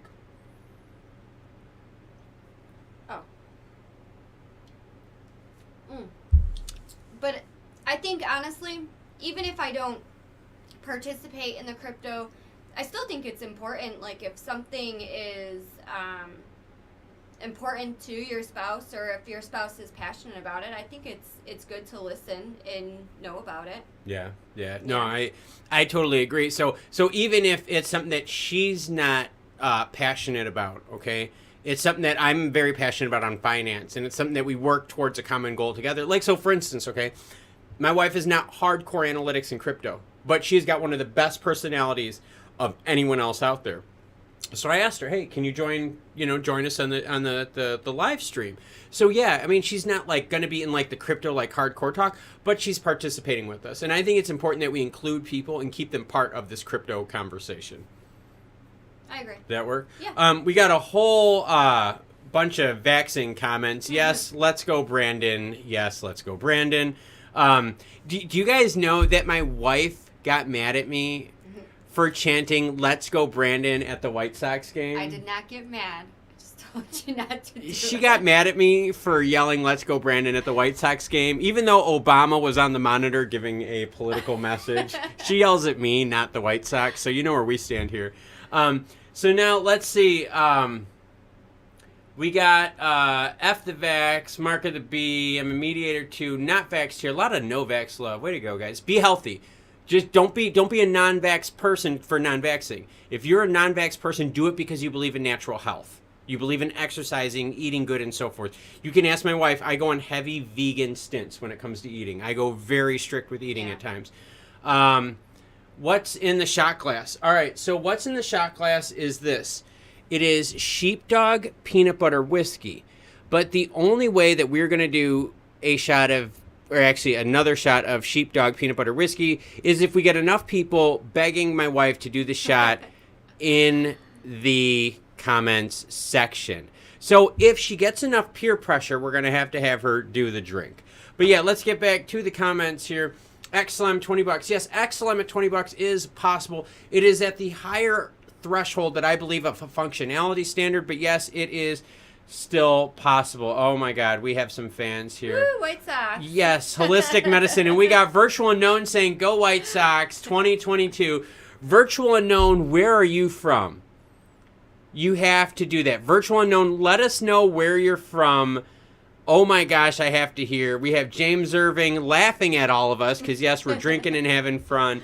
And Espresso says, whoa, never heard of it, but sounds good. Espresso, I will let my wife tell you about where she got this sheepdog. So last weekend, we decided we were going to take a trip to the coast for the fun of it. We just wanted to clean out the boat and just enjoy. So we stopped at, we have these places called the ABC stores where they sell just alcohol, kind of like a liquor store, but just the hard stuff. And this lady, she couldn't stop talking about it, so we just decided to try it. It's not bad. It's good. actually really... It's a little strong, but it does taste like a butterscotch almost, like a Werther's candy. It is. It's good. I like it. It is. It's really good. So let's get back to these. Never heard of it. Sounds good. It is. It is good. And it's not too strong. So the flavor is good. It's called Sheepdog. Sheepdog. We got it while we were in South Carolina. We're in South Carolina. I know. In South. I'm trying to sell the state. Just the coast of South Yeah, Carolina. it was the coast of South Carolina. So James Irving, bull run in November, December, or January. Once the XRP lawsuit is done, that's going to be the altcoin bull run. I'm telling you right now, that is altcoin bull run right there. Let's see. So Valdir says, do you believe we're about to hit a massive shift in the global economy, black swan event? No, I don't believe in black swan event, but I do believe in a massive market rotation. You are going to see, okay? Tell me, why the hell is oil going up so high? It's not because of a demand and supply functionality. It is for a different reason, all right? Money is going to rotate out of oil into another commodity, and we're going to keep playing these ping-pong catch-up games because there's so much liquidity in the market from all the fiat money that has been printed over these last stimulus bills. Stimulus check? You want another stimulus check? I don't want another stimulus check. No, we're done with we're done with stimulus checks. Yeah, we're done. Good. So Virtual Unknown says you are from Philadelphia. So you are a Philadelphia person who loves White Sox, all right? My wife, I'll let her tell you where she is from, and you'll know what kind of White Sox fan she is. I was born and raised on the south side of Chicago. I am a true White Sox fan. And growing up, she grew up how many blocks away from the stadium? Like 2? Yeah, so if you've ever been to a White Sox game, you probably walked through her front yard. Yeah. Threw your cans or your beers that you were slamming before the game in her front yard. Yeah, I'm not a suburb kid. Yeah, or in the alleyway. That's what they did. But yeah, that is. So it's cool to have a White Sox fan from Philadelphia. So yeah, Virtual Unknown, big shout out to you for being a Sox fan. Espresso saying, I am buying a bottle. Buying a bottle. Wow. You know what? Do buy a bottle. I bought a bottle of, what the hell is that cinnamon stuff called Fireball? I bought a bottle of Fireball this last weekend, a little mini one for her and I to share while we were hanging out at the coast working on the boat. And it didn't end up well. I mean, I'll just say that. It didn't end up well. Okay. It didn't end up well. Let's put it that way. So, yeah, Virtual saying he is from York, Pennsylvania. What's up? We are from the upstate. What other tokens do I like? All right. If I'm talking meme tokens, I'm a Sheep fan. And you got to have them because it's a diversification of portfolio. I do hold XRP because I do believe in the bank-to-bank big business remittance peer corridor. I also hold some Bitcoin and Ethereum. I have cleaned out mana. On this last bump, I cleaned out the last of my mana positions. So I'm only in those 4. Jeff says, how many XLM do you have? I am over 20,000. Yes, I am healthily over 20,000 XLM. My buy accumulation price point, okay, if you haven't been on the other live streams, anytime it dips under 30 cents, I am buying it mad. I will buy thousands at a time. It clips just, if it's under 30, I'm buying mad. Plain and simple. Plain and simple. Under 30 is where I'm buying. Hopefully that answers that one now. But yeah, what is everyone thinking? Holy shit, I almost spilled a drink. What is everyone thinking of live streams? Again, hit us up. If you want her and I to do a shot, let us know in the comments below. If we get enough contributing of delinquencies, her and I will gladly do a shot. I've had fun with this live stream. It was fun. It's fun. It's a lot more fun when you guys are chiming in. You've got a comment that you want to read. I was just looking to see what Josh said, and it says I got a bunch of XRP2. Yeah, I think a lot of us here that are XLM investors are probably going to have some XRP as well. For those of you that are watching that don't know, so like if we got some spouses watching too, because this is like, couples therapy crypto night, XRP is the business to business version of XLM. XLM is how you and I would send money. XRP is how businesses and large financial institutions would send money next to each other. So think of peer-to-peer XLM. XRP is your big hitters out there. So if you have a drink, let's do this right now. Let's tip one back a little bit.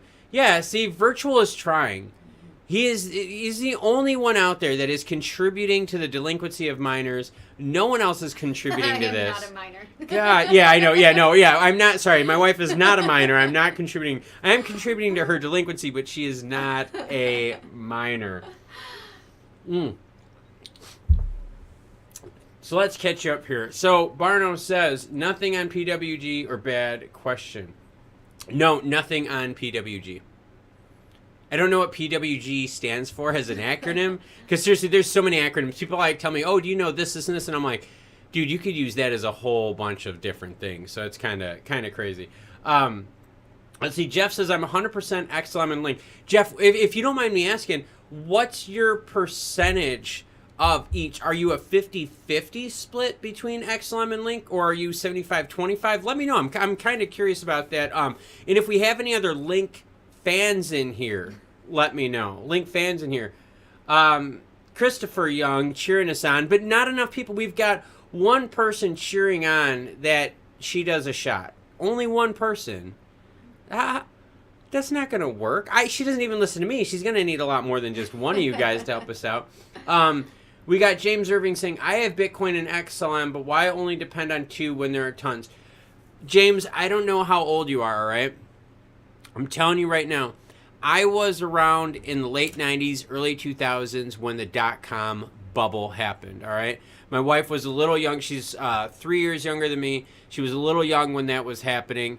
The dot-com bubble wiped a lot of people's financial wealth out, and it scared a lot of people out of the markets for 20, 30 plus years, all right? 20 to 30 plus years we have seen that happen, all right? So when it comes to, what can happen and so forth, you got to remember, some of us have remembered the times where you could have put money into a company and it just went bust. So for those of us that went through the dot-com bubble where every company turned into a dot-com, yeah, there was some blood in the street. So no, it's not just every crypto is going to make it. You have to be invested in the good cryptos. President's White House Group. Oh, yeah, I don't know if he is talking about President's White House Group. Yeah, I don't know about that. There is part of the SEC that Stellar is involved with. I don't know if it's in the White House Group, though. I know it was through the SEC group. If so, let me know. I'm very, very curious about that.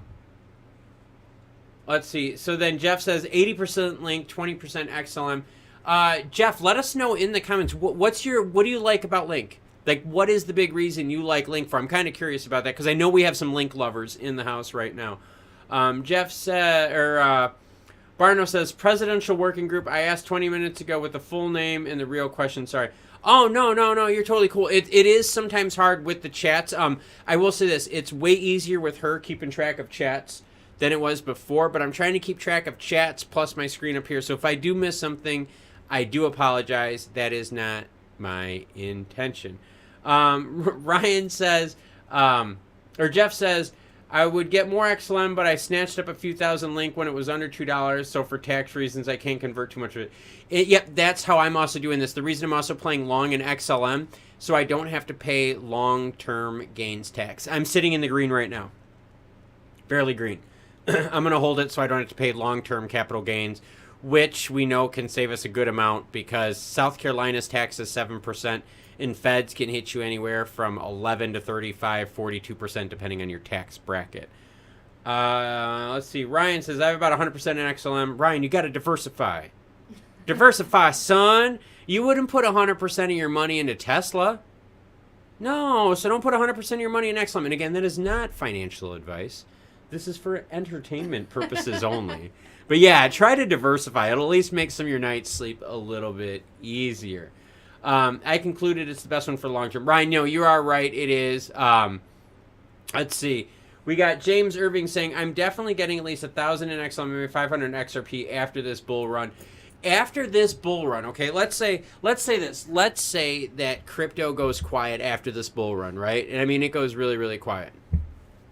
I think I would load up 2, right? I would cash out profits. I would load up 2 and hold for a few years, wait for the next mega cycle and laugh to the bank. It would suck waiting. I mean, but what do we do with our 401ks? We wait. Right, you're going to sit on Yeah. your 401k for 10, 15, 20, 30 years, right? Yeah. So what's the difference? It's not really. Right, yeah, Yeah, exactly. It's the same same thing. Let's see. We got Virtual Known saying, I wish I loved by you guys, lived not loved. It would be fun to hang out. We are a fun couple to hang out. True story, Amy is my best friend by far. It's totally authentic. We are a lot of fun. We're a little bit too much for most people. A little over the top. She's the conservative one of us, obviously. But yeah, we do. We love to have fun. So yeah, because we had an authentic comment, because Virtual was nice. And Virtual has been trying to get us to do shots for a very long time. Yes, Virtual has been trying. So we're going to listen to Virtual. Let's do a shot now for everyone. And real quick, this shot is brought to you by Sheepdog. Which does not sponsor us. Yeah, we are not sponsored by them, but Sheepdog, if you would like to sponsor us with money or bottles of booze, Hey, I'll take booze. please do so. So yes, this shot is sponsored by Sheepdog. Thank you. It doesn't even hurt going down. A little bit. Really? Yeah. I thought it was pretty good. When you breathe out. No, this is good. I like this. This is Okay, when I breathe out. Sheepdog. If you want to sponsor us, we're available. I will whore myself out for you. I will gladly do it. But yeah, let's get back to the crypto talk. Virtual Okay. Known says, too many shots. Ryan says, I'm being entertained. James says, I know in 4 years we'll be rich. Yes, it is. It's all about scale, okay? And if you guys want to get a little deeper, and if you want Amy to do another shot, just bug the crap out of her in the comment section. I don't think Amy's doing any more shots. Amy will do another shot. Yeah, We're probably gonna not. Yeah, Amy's gonna do another shot. But what I want to talk about and what I want everyone to see is this total accounts page right here. This has been the whole point of this live stream, okay? It has been the idea that if you look at this chart right here, and if you don't know where to find this, all right, go to Stellar's page, okay? We'll go to it. We'll go to Stellar's page.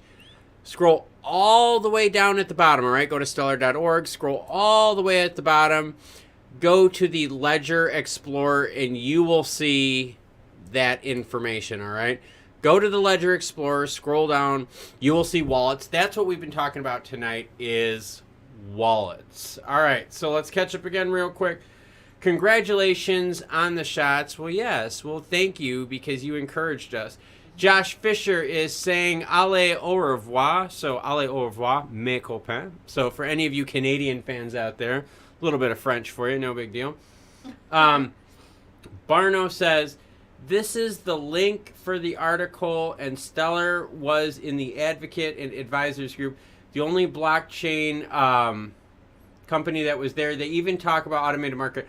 Barno, send that link if you could. Send that link down there and let me know. I would love to do that because I could share it too with people. In Virtual, thank you. Thank you. Virtual says, I'll stop, Amy, no more shots. That's not how this works here. I'll tell you this right now. I am a horrible influence. If you want to know about peer pressure, I am probably like the worst person to be around because I will get you to do bad things. So I think we should do more shots, but I don't know. I'll only do more shots if enough people bug us, but hey. So Jeff comes in. What do you think of marijuana in general and the future of potential magic mushroom stock opportunities since it's being legalized in some states? Jeff, yes. I'm glad you brought that up. Okay. The cannabis industry right now has very narrow margins, all right?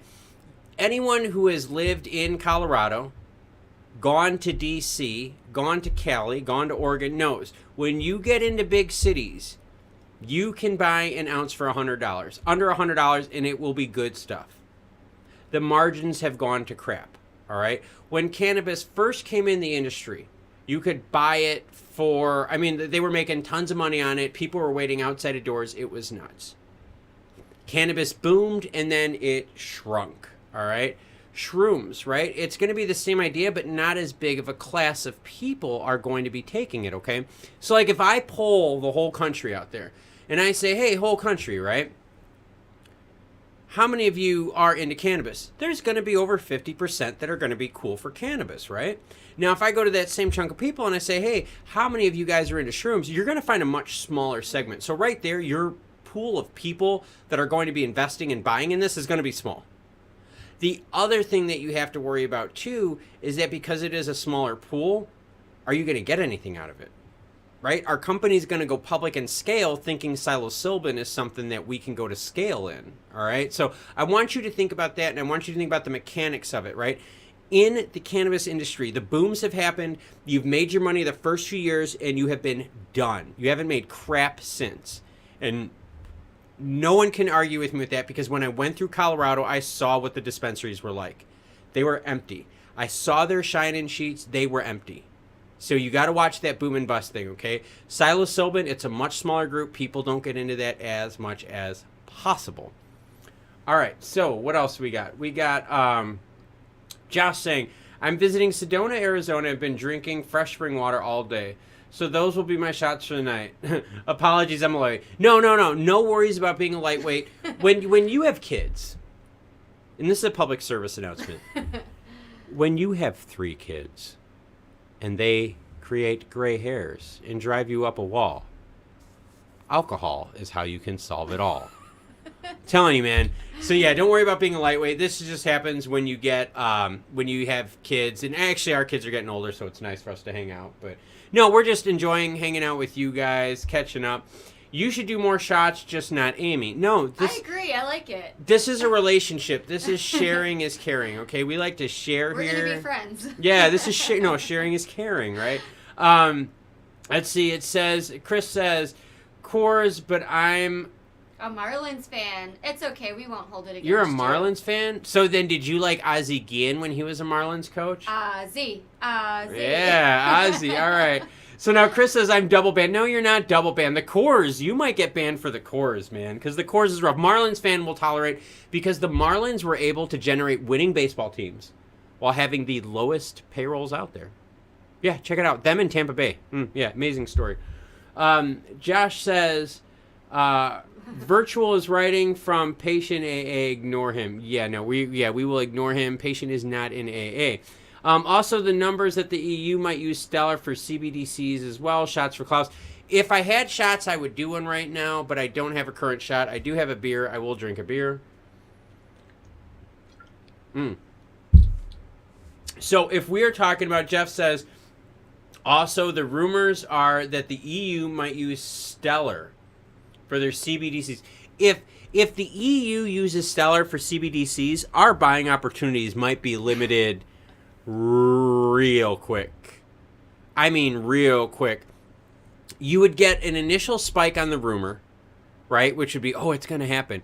Then you would probably get a sell-off on the news. But yeah, if it would. If European banks were to go CBDCs, whether they were going to go CBDCs or if they were going to go native XLM token on the network, whoa, would we be set. That would be massively, massively huge. Josh says, I hope they do. When would they announce, though? Josh, the reality is if they're going to work with any government institutions, all right, just base this on what we know about governments. If they're going to base on any government institutions, all right, the whole premise is this. They're not going to announce anything until they have it well done. They're not going to announce anything in the early phase. They're going to announce it when pen is on paper, when they actually have mechanics on it going. All right. I'm sorry, but most governments out there, very similar to the U.S., they drag their feet and so forth. It sucks. All right. So, yes. No. Amy is coming back. I don't know what the heck she's doing. Amy is coming back. I don't know where she is. If I were to leave, would you guys say bye, or would you guys just be like, yeah, good riddance, get the out of here? But no, yeah, that's what we're talking about. We're talking about CBDCs, XLM, and what would happen to XLM's price with CBDCs. I've got XLM up on the screen right now. Let's shrink it out a little bit. Look at this sideways consolidation we've had now over the last 24 plus hours. I mean, this is a lot of sideways movement, and there's going to be some price consolidation, and we're going to see a move here soon. When you have consolidation like this with low volume, anything can trigger the spark and explosive price. All right. Let's see. John Niner jumps in and says, I gotta say, it was really fun learning about financials with you and Amy. Well, John, that was really, really nice, dude. We really like doing this kind of stuff. I love hanging out with my wife, and, I love taking care of this stuff and hanging out with her. And Josh, yes, take care, sir. Thank you so much for joining in. And remember, Josh, I will be covering Meridian 2021 the 16th and 17th of November, dude. So, yeah, I will be sure to cover that. But yeah, John says, it was really nice, fun learning financials with you and Amy. No, we do. We like this kind of stuff. We like each other. I don't know what she's doing. Maybe, I have no idea what she's doing. But it was really cool. I'm not going to type in Control F and type Stellar. No, I'm not going to do that. But yeah, so it is. It's been a lot of fun hanging out with everyone. We've had people jumping on and off all night long on the live stream. I've been super, super happy about it. If you guys want to win some Family Hobbies and Cards swag, right? If you guys want to win some Family Hobbies and Cards gear, I'm doing a giveaway. Yes, I am. I'm doing a giveaway. A 2,500 sub giveaway, okay? During this giveaway, I'm going to be giving away the mic that I use on all these videos. I'm also going to be giving away the camera that I use, which functions really, really good in high light and medium light situations, and doesn't function so bad even right now because we're not even using a key light right now. So yes, I'll be giving that away and some more stuff, doing a personalized Christmas giveaway for a lucky fan out there. I think it's a good idea. That means I have to buy a new camera and a new microphone. Oh, darn. I know, I do. That kind of sucks, huh? So yeah, that is what we're doing. We're talking about the Ukraine. We're talking about Stellar. We're talking about wallets. We're talking about XLM. We're talking about Mana. Let's talk about Mana. Hitting big numbers and pulling back. So again, if Stellar makes a move like Mana, I am going to take profits. I'm telling you that right now. I am going to take profits. If Stellar moves up slowly, I am going to build it up slowly and make my money slowly, but I will be good to go. All right, so let's catch you up on the comments again. Frederick says, yes, sir, I'm here. Frederick, glad you are here. Thank you for joining us. We are hanging out.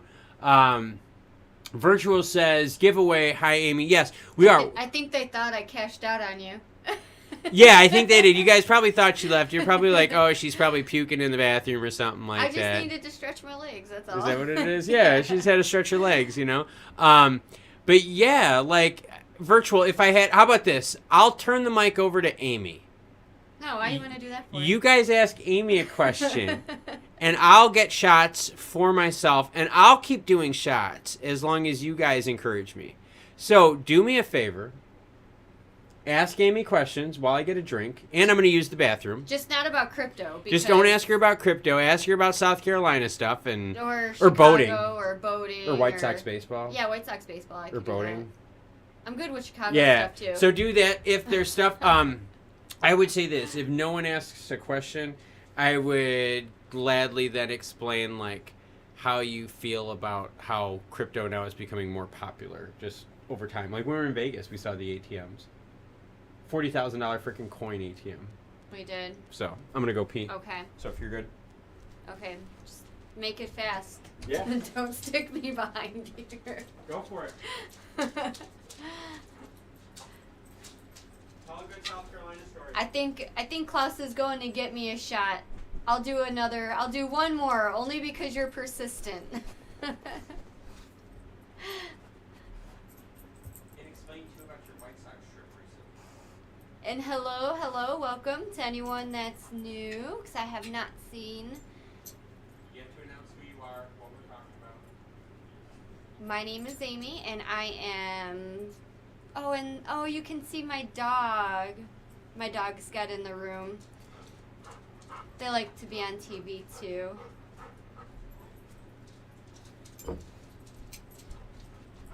But Klaus is talking about some crypto, and I'm kind of hanging out and here for the ride. If you have any questions on anything but crypto, you just let me know.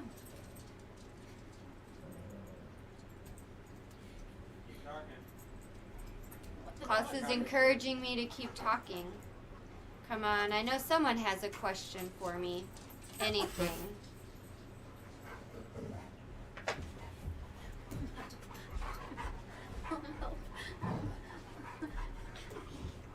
I do, actually. It's actually inspired me. Every once in a while, sometimes I think about doing something myself as far as YouTube.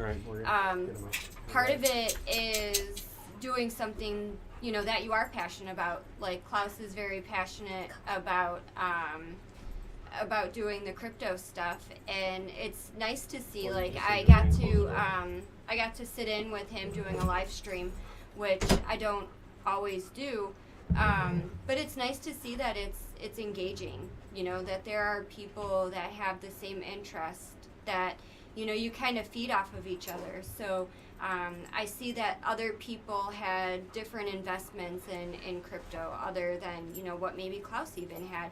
So I like it. I think it's a good idea. Keep talking. I'm playing with the screen. You're good.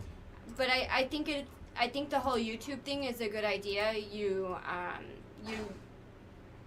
It's entertaining. It's informative. I like it a lot. I would strongly encourage him to keep doing things like that. And Question. I would even. Would you come build a back website and for a major be a brand part of it with more than because I like 200 this. million I users? like, learning different things. She is a.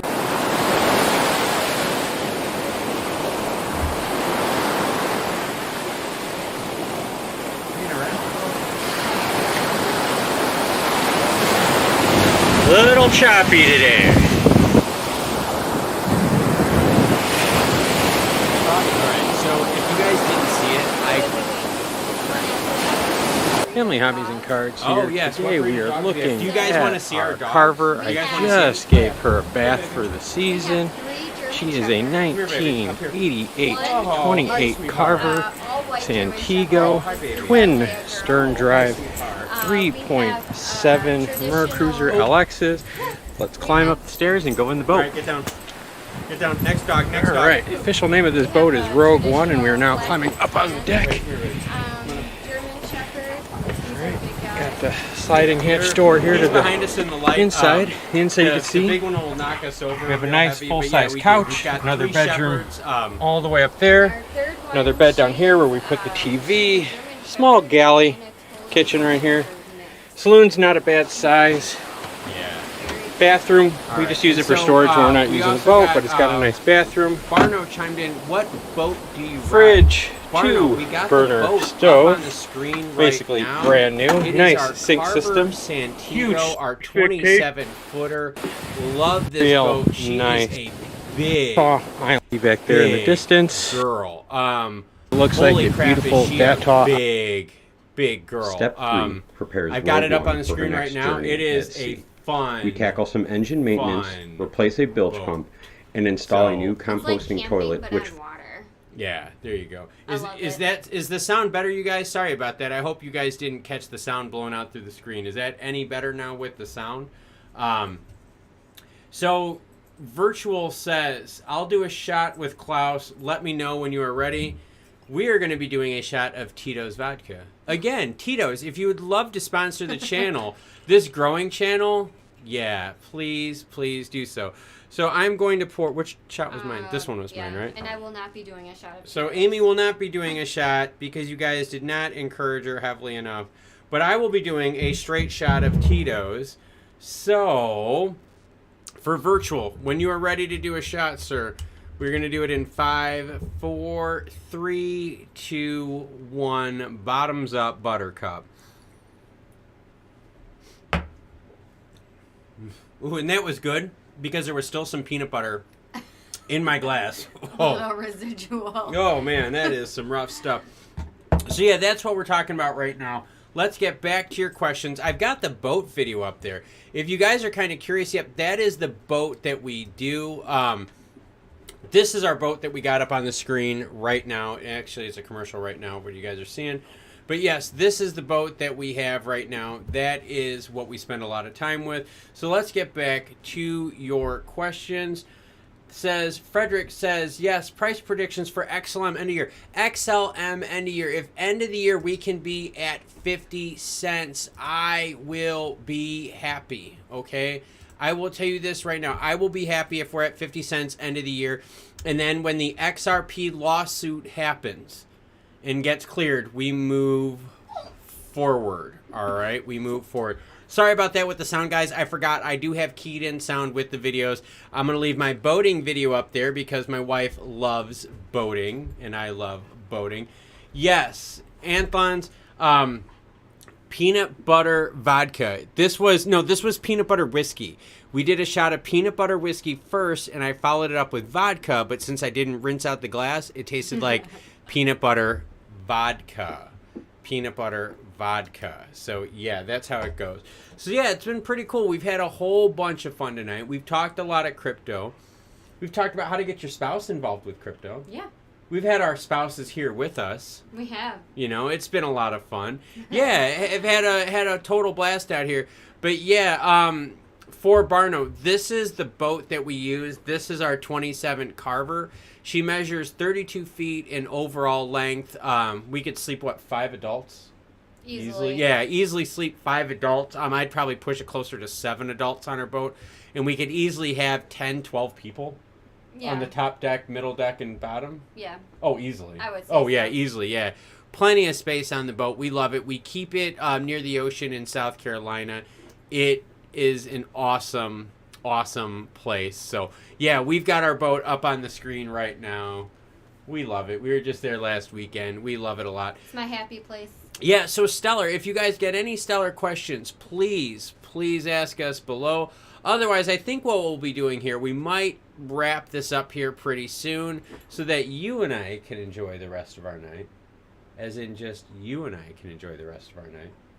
I like it. You know, you like that idea? Yeah. Yeah, Good idea. Yeah, I think that's Hold so on. I'm gonna say you got one more. I got one more. So Barno says XRP lawsuit January. I believe discovery is done mid-January. Let me see right here. Give me a second. So we're at XRP discovery, and that's what we're looking for. Discovery. They did extend the XRP discovery date. I'm trying to see if I can find a quick one for you. Blah, blah, blah. October. Yeah, they did. They extended it out. I can't find the date offhand, and I don't want to screw you guys by just hanging out here. But yeah, they did. They extended it, I believe it was until January. So we've got some time until then to wait for things to happen. Virtual Unknown says, it's been a great time. It was great hanging out with you guys virtual. Hey, I agree. Yeah, this has been fun fun too. Yeah. I mean, you know, talking crypto, talking finance doesn't always have to be boring. It doesn't have to be dry. We can do it. We can do it together. We can do it having fun. We can do it spreading information.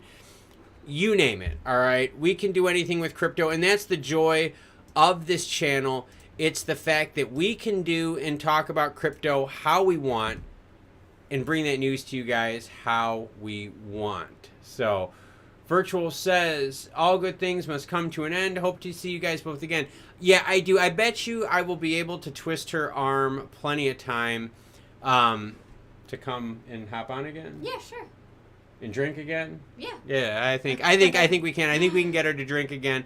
Anthon says, 2020 says, at least in January, maybe some more. Yeah, January, February. Remember, once discovery is done, you usually do have a few more weeks for them to get everything through. Jock is here.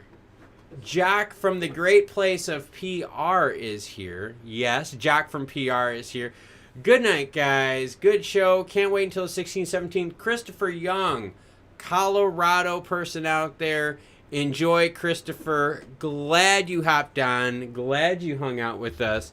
Jock just joined in. Jock, we are going to be ending this live stream here pretty soon because if I go on my live stream dashboard, we have been live for 2 hours and 18 minutes. So what I think we're going to do, to be fair, is we are going to hang out No, she's not virtual. No, she's real. Look, see? Like I can like push her. She is not virtual. So, yeah, that's what we're going to do. We're going to end this live stream now. We're going to end it with beautiful views of us cruising on our boat because I'm going to bug you so much to go out on the boat with me this weekend. 2 weekends in a row. We could take the boat out and go fishing. You know, Fishing, you probably won't have to. You know, I'm just saying, throwing it out there. Yes. So, Klaus, family, hobbies, and cards. Hopefully everyone liked the live stream out there. Hopefully everyone enjoyed that Amy jumped on with us. Thanks for having me, guys. Yep, it's been a lot of fun. So, Klaus, family, hobbies, and cards, and Amy, family, hobbies, and cards. Enjoy the boating videos as we leave. Yes, because I know I do. And have a